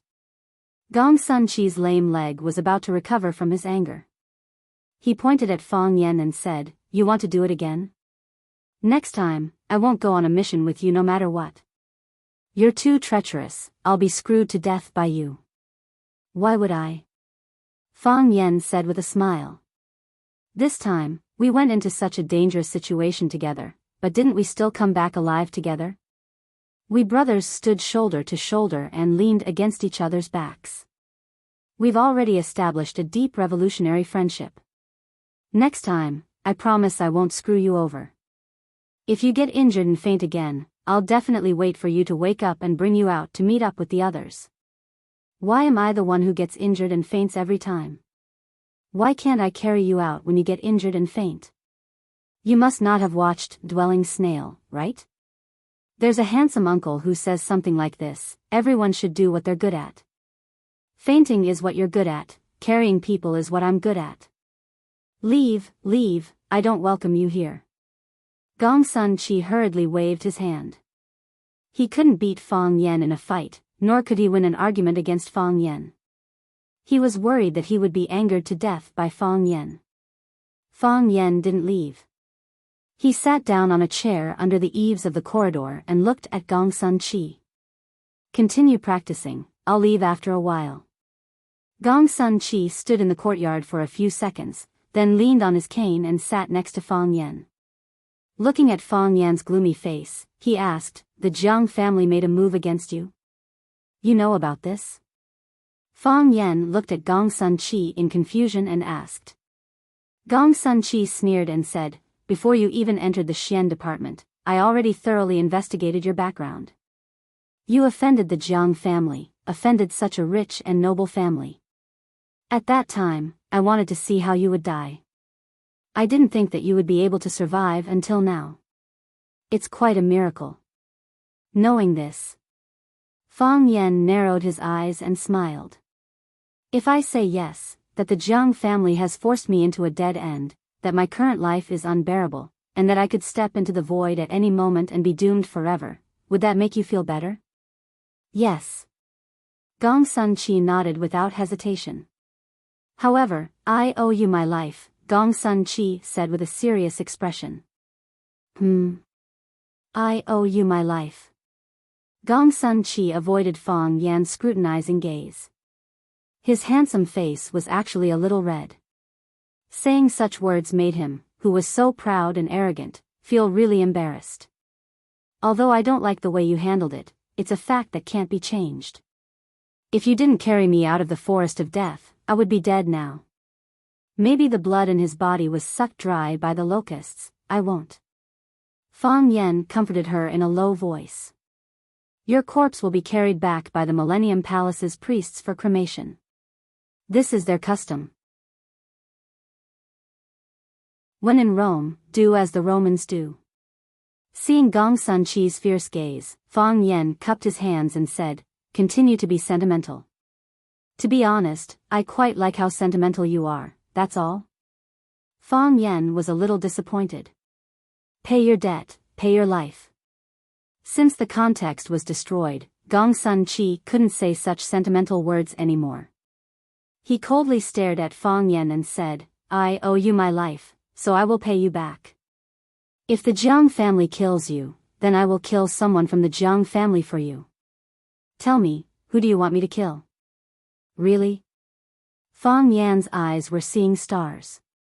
Really? Gongsun Chi nodded without hesitation. He had thought about this for a long time. Although it was against the rules, who asked his life to be saved by someone else? A man should be this righteous and unyielding. You won't lie to me, right? A man will do what he says. That's great. Can you help me stab that old man Jiang Shifu to death? That old man is too pretentious. I can't get along with him. The dumplings he makes are so disgusting. I almost died from the saltiness. Gong Sun Chi's face twitched, looking like he was in a lot of pain. Is there a problem? There is a problem.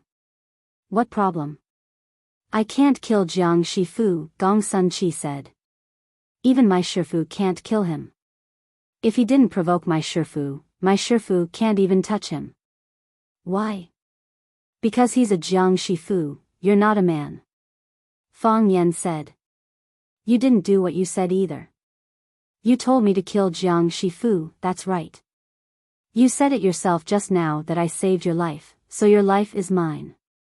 I want to kill the general and cherish the blessings of the future. If I had 2 lives, I would use one to kill Jiang Shifu.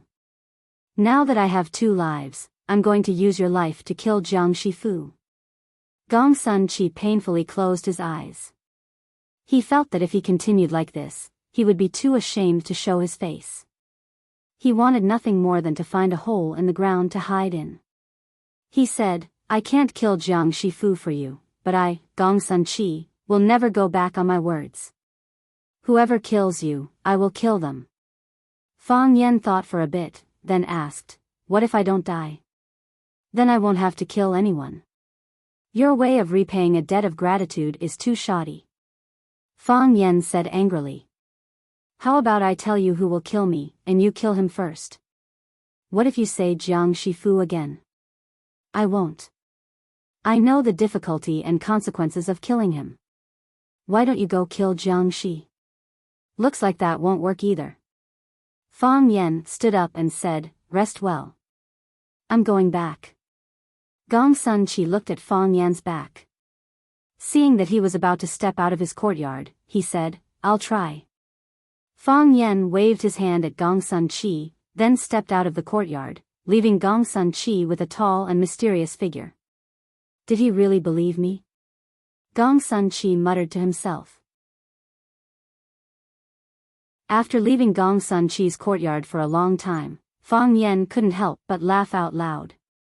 Gong Sun Chi, this guy, can be quite cute sometimes. If Gong Sun Chi could really help him kill Jiang Shi, then it would be a pleasant surprise for me. Even if the Jiang clan were furious, they would still blame it on Gong Sun Chi, or even the dragon god's life. Fang Yan was really looking forward to the glorious battle between the dragon god and the Jiang clan. What's there to be happy about? An old voice suddenly sounded by his ear. When Fang Yan looked up, an old man wearing a gray robe was slowly walking towards him. When Fang Yan saw him, he was already at the end of the path. When Fang Yan saw him clearly, he was already standing in front of Fang Yan. It looked like the Taoist's distance reduction. Speak of the devil. He had just remembered the battle between the dragon god and the Jiang clan, and in the blink of an eye, Coming was already standing in front of him. Coming was still as skinny as before. His clear eyes looked at Fang Yan and asked, what's so happy about? Fang Yan looked at this legendary figure of the Jianghu and said, I just thought of something interesting. Coming naturally wouldn't believe Fang Yan's nonsense. After hearing Fang Yan's answer, his face showed no expression and said, you came out from Gong Sun Chi's place? Yes. Fang Yan nodded. No matter what, Gong Sun Chi is my comrade, he used to be. He's injured, so it's only right for me to come and see him. What do you want? Coming asked as he looked at Fang Yan. What do you want? You think I came to see Gong Sun Chi because I have an ulterior motive? Fang Yan sneered. If that's the case, why did I take such a big risk to carry him back in the forest of death? Wouldn't it be safer and smoother for me to escape alone? I don't believe you have any good intentions toward Gong Sun Chi. Coming said directly. Of course, I don't care if you have good intentions or not. I can spoil you, but I can also destroy you. Fang Yen looked at him coldly and said, I don't care if you spoil me or want to destroy me, because one day, I will destroy you. There was a glimmer of light in Coming's eyes. It wasn't fear, nor anger, but excitement. This reaction made Fang Yen a little angry. This old thing seems to lack opponents. Unfortunately, your state is too low. A glimmer flashed in Coming's eyes, and then he shook his head regretfully. The most unforgettable battle in life is when I competed with Mo Qingdi. Unfortunately, decades have passed in a flash, and I can't find such a talented master anymore. The rest can't even withstand a single blow. I won't let you down. Fang Yen looked straight into Coming's eyes and said in a very serious tone. Coming looked at Fang Yan's eyes and temples, and said, It seems that you still haven't crossed that threshold. Wait until you have crossed that threshold, then come and say this to me. It's immoral to give people high expectations for nothing. After saying this, Coming didn't have any intention to talk to Fang Yan anymore. He passed through Fang Yan's body and walked toward Gong Sun Chi's courtyard. After a few steps, Coming turned back and looked at Fang Yan. If Mo Qingdi returns, please come and inform me. Fang Yan's eyes turned cold, and he said, Don't worry about this. As long as the old drunkard returns, I will inform you first. Coming smiled and said, I hope you can understand. It's hard to find an opponent. Fang Yan wanted to go back and discuss with Gong Sun Chi again. If Gong Sun Chi stabbed his master to death, then the debt of saving his life in the forest of death would be even. Would Fang Yan agree?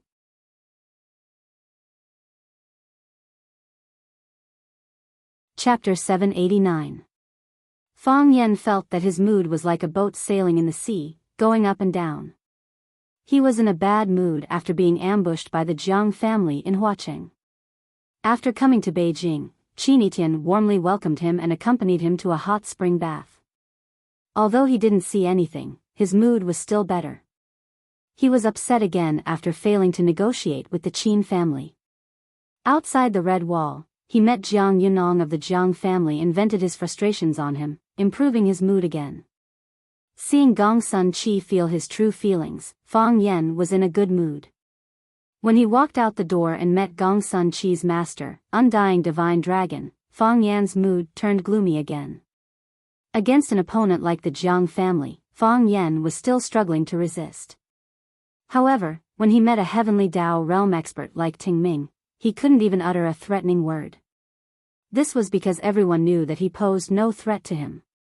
He also knew all of this, so there was no need for him to say it out in front of others. When Fang Yan entered the Red Wall, he got Muing to bring the car back.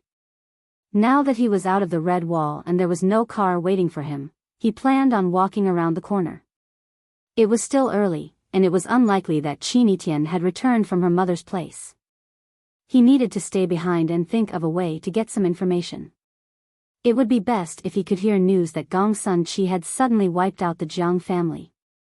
Thinking of how Gong Sun Chi's leg injury had yet to recover, the possibility of that happening was slim. All he could do was shake his head and sigh. Fang Yan walked out of the Red Wall, crossed the moat, passed through the Black Tortoise Gate, and walked towards Chang'an Street. Fang Yan looked at his surroundings. Everything was familiar, as though he had seen every shop before. He stopped in his tracks and thought about it seriously. Only then did he realize that the teacher had brought him to meet that old man. After coming out, he had taken him to the Bai family's noodle shop to eat a bowl of zhajiang noodles. Fang Yan squinted his eyes and smiled. He never expected that his thoughts would lead him back to the path he had taken before. It was already noon, and he planned to find a nearby restaurant to eat something. The Bai family's zhajiang noodle restaurant was something he absolutely could not go to. If he was poisoned by the Bai family's old man who hated him to the bone, wouldn't he die of injustice?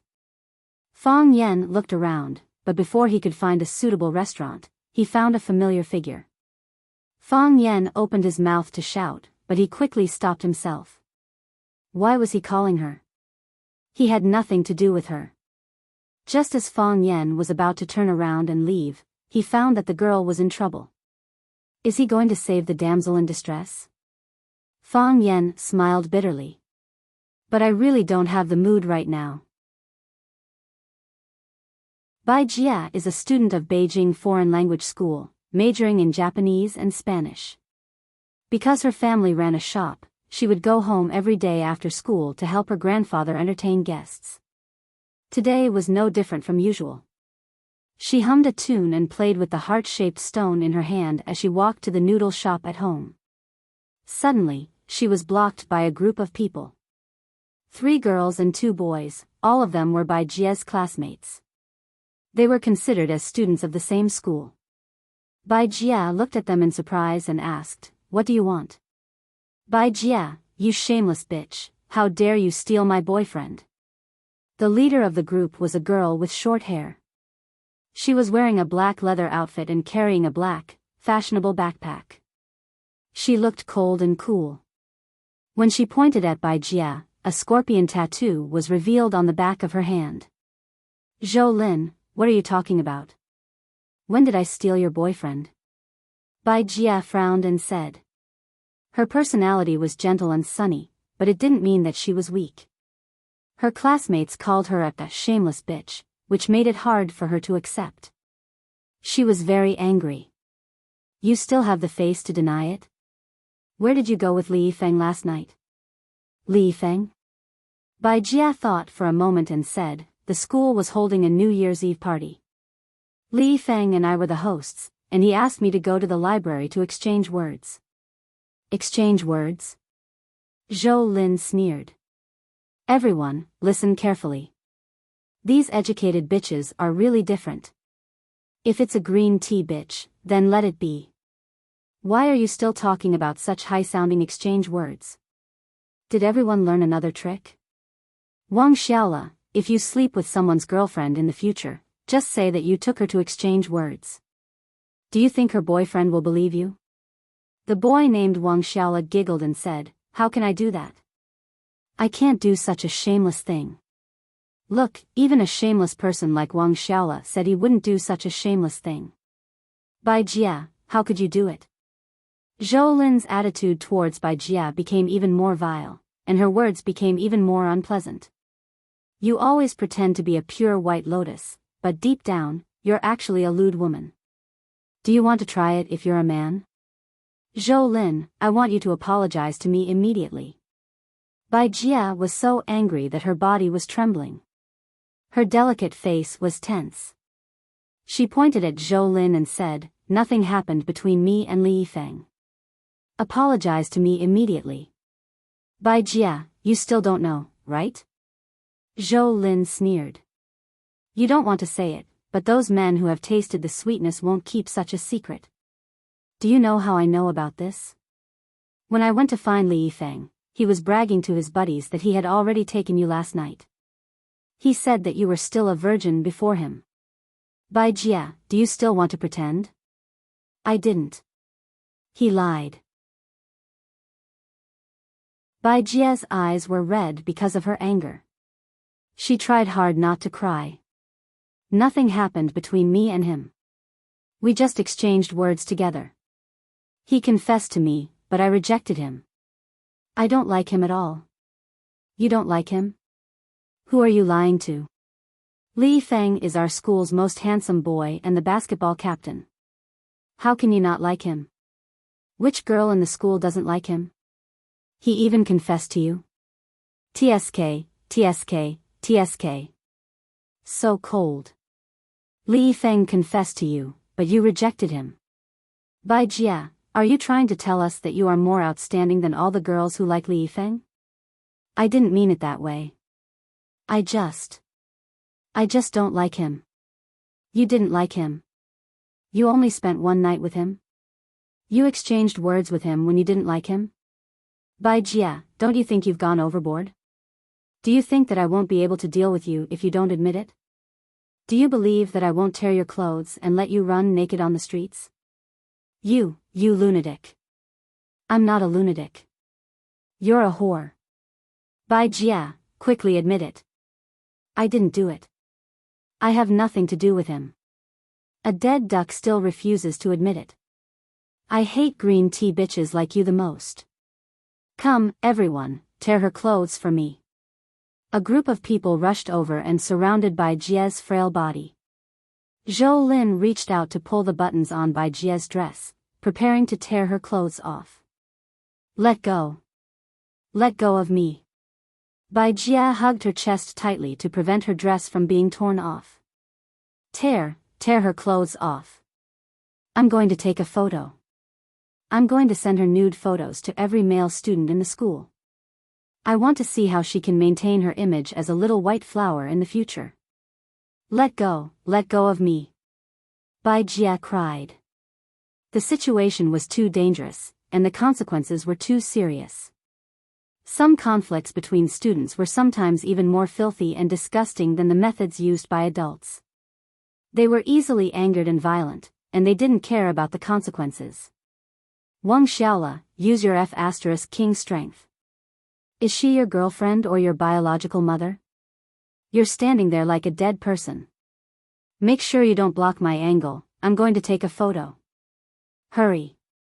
The phone that Zhou Lin was using to take a photo was slapped away. The white iPhone fell to the ground and shattered into pieces. On the screen, Bai Jie's tearful face was sliced into countless pieces. Zhou Lin was furious. She turned around and glared fiercely at the man who hit her phone and scolded, "Your mother is dead, and you're here to interfere?" Zhou Lin received a slap on her face. King dare. Zhou Lin received another slap on her face. After a few consecutive slaps, Zhou Lin was completely dumbfounded. She stared at the smiling man with her eyes wide open, as if she was looking at a devil smiling at her. What kind of person was this man? You. Who are you? Wang Xiaola asked. Wang Xiaola received a slap on his face. Because he used too much strength, his body fell backward and his butt landed on the hard concrete floor. Who are you?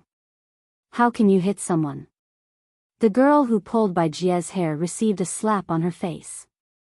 Blood flowed from the corner of her mouth, and her eyes were filled with horror as she looked at the man who was slapping her without saying a word. The students were finally afraid. They let go of Bai Jie's arm, let go of her clothes, and carefully approached Zhou Lin. Their faces were filled with anger, and their hearts were filled with humiliation. However, they didn't dare to fight back because they knew they were no match for this man. Who are you to her? Zhou Lin covered her face. It was hard for her to accept being slapped several times in front of Bai Jie. Her lungs were about to explode from anger. Leave your name, this isn't over. Zhou Lin received another slap on her face. The man looked at the students who were desperately retreating and asked, anything else?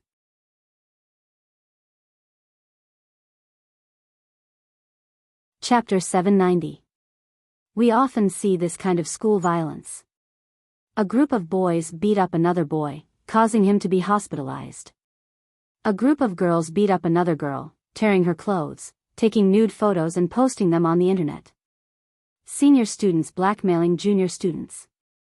Don't leave after school has become a widely circulated and funny saying. Sometimes, you can't help but wonder, why are the children in schools so violent and murderous? Of course, it's not like there isn't a better solution. Some time ago, the media reported a kidnapping case that shocked China and America. A group of Huaxia students kidnapped their compatriot and forced the girl to kneel in the cafeteria for 20 minutes. Their brutal crimes included stripping her clothes, burning her breasts with cigarette butts, lighting her hair with a lighter, forcing her to lie on the ground to eat sand, shaving her hair, and forcing her to eat it. The brutality of the crime was outrageous. If this kind of thing happened in China. Of course, it wasn't uncommon in China. Those offenders would always easily forgive them because they were still a group of children or because of the law protecting minors. They would either go back to reflect for a few days or write a so-called self-reflection essay or record a demerit. It looked like there was no punishment at all. However, when those offenders thought that it was just house play between children, American law would send them to prison and punish them with sky-high bonds. Children have the right to make mistakes, but children don't have the right to break the law. If they didn't pay a heavy price, such things would continue to happen in a holy and noble place like school. Fang Yan used to be a teacher.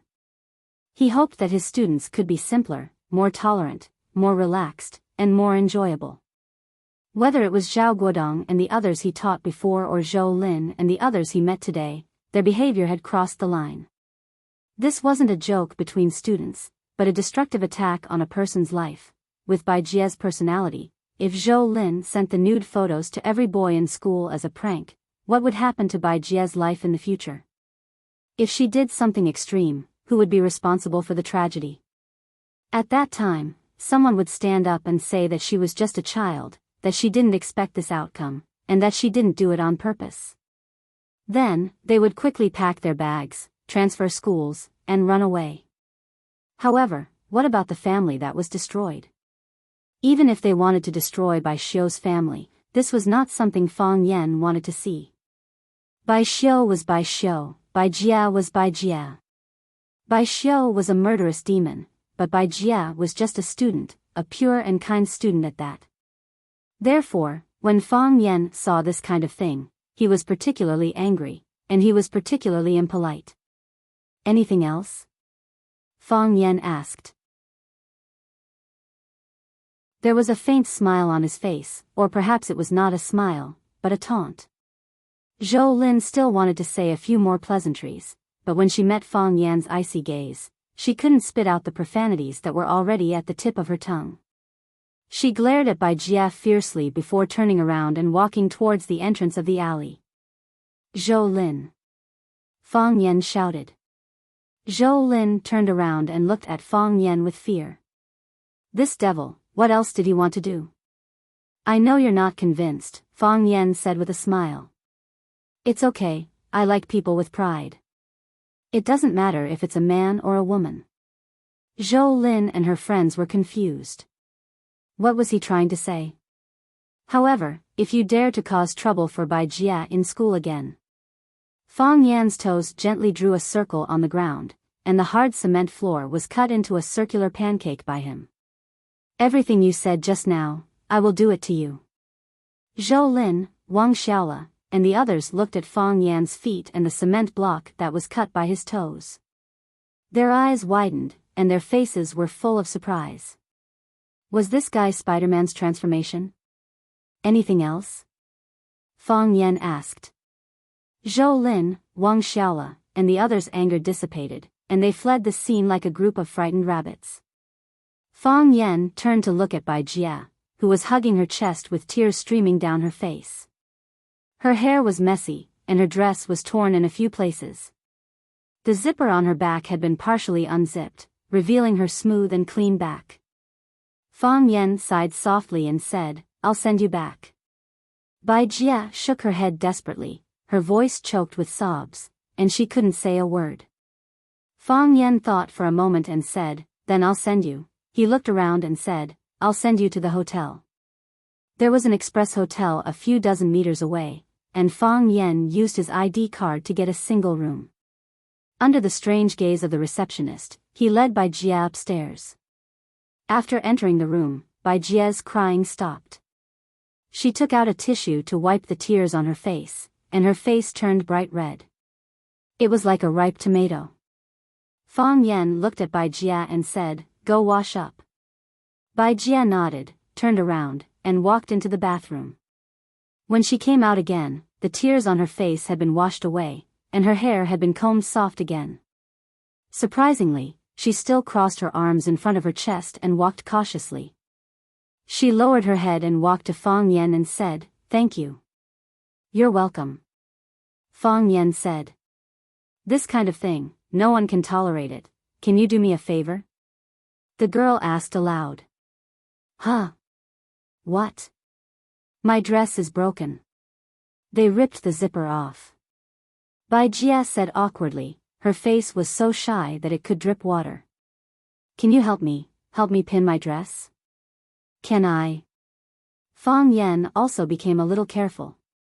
Why does the atmosphere feel a little different? Yes. I have a pin in my school bag. After getting an affirmative answer from Fang Yan, Bai Jia quickly found a pin in her school bag. She handed the pin to Fang Yan, and then turned around to show her back to Fang Yan. This made it easier for Fang Yan to fasten the zipper in the back to prevent the dress from opening up on both sides. Her white and smooth skin had the youthful luster of a young girl. Her figure was slender, and from the open part, her soft waist and perfect body curves could be seen. She was wearing pure black underwear, and the bandage of the underwear cut into her flesh, leaving a shallow groove. Bai Jia's body was tense, and her breathing was rapid. She felt Fang Yan's eyes scrutinizing her, and every part of her body was extremely sensitive. However, she couldn't say anything. This was what she begged him to do, and she took the initiative to show her nearly naked back to him. A girl of her age has never been in close contact with a man like this. It was a kind of sensitive and stimulating throbbing. She could feel her heart pounding so hard that it felt like it was about to jump out of her chest. Is it done? Bai Jia's mouth was dry, and her body was trembling. She felt that she had to say something. Anything would be good. It hasn't started yet. Fang Yan said with a smile. Bai Jia nodded. She didn't know why she had such a reaction. She didn't know what was the point of this. Maybe she just wanted to prove to him that she was still sober and not nervous at all. Fang Yan took the pin and fastened the two pieces of the dress that were uncontrollably lifted to both sides, and said, "There is still one missing." "Ah. Then I will find another one." Bai Jia hurriedly jumped away and rummaged through her bag. Fang Yan smiled and said, "I lied to you. It's already been fastened. Your dress won't fall down again." Bai Jia was stunned for a while, then she zipped up the bag, turned around and said coquettishly, "You bad guy." Bai Jia's mood was much better now that she didn't have to worry about the dress falling down at any time. She looked at Fang Yan and said, "Are you going to stay here today?" "It doesn't seem necessary." Fang Yan shook his head with a smile. "Anyway, the room is already open." Bai Jia said. "I will make you a cup of tea." Bai Jia had been a helper in the noodle house for a long time, so she was quick to work. She quickly brought a cup of tea and placed it in front of the table where Fang Yan was sitting. She also held a cup of plain water and sat in front of Fang Yan. She looked down at him and said, "Am I very embarrassed?" "No." Fang Yan shook his head. "They are the ones who are embarrassed." "How can that be?" "No one dares to bully them." Bai Jia naturally didn't believe Fang Yan's comforting words. Perhaps they haven't realized it yet, but in the future, they will feel ashamed of what they have done today. Furthermore, if they don't change their ways, they will eventually pay the price for their actions. Fang Yan said with a serious expression on his face. This time, he wasn't comforting her. He really thought so in his heart. "You didn't do anything wrong, but you were attacked like this. How can it be embarrassing?" "I just think I shouldn't cry," Bai Jia said. "Actually, I didn't want to cry. But when I saw you appear, I couldn't help but cry. I suddenly thought of my brother. If my brother was here, they wouldn't dare to bully me like this. My brother wouldn't allow others to bully me like this. I haven't seen my brother for a long time. I don't know how he is now." "Of course." Fang Yan nodded firmly and said, "If your brother was here, they wouldn't dare to bully you like this. He wouldn't allow them to bully you like this." At the entrance of the Express Hotel, a man wearing a black felt hat and a scarf around his neck stared at the lobby of the hotel as if he was hesitating whether to rush up and catch the adulterer. You're tuning in to the Romantic Tales YouTube channel. Don't forget to subscribe and join us on this journey to catch the most captivating stories.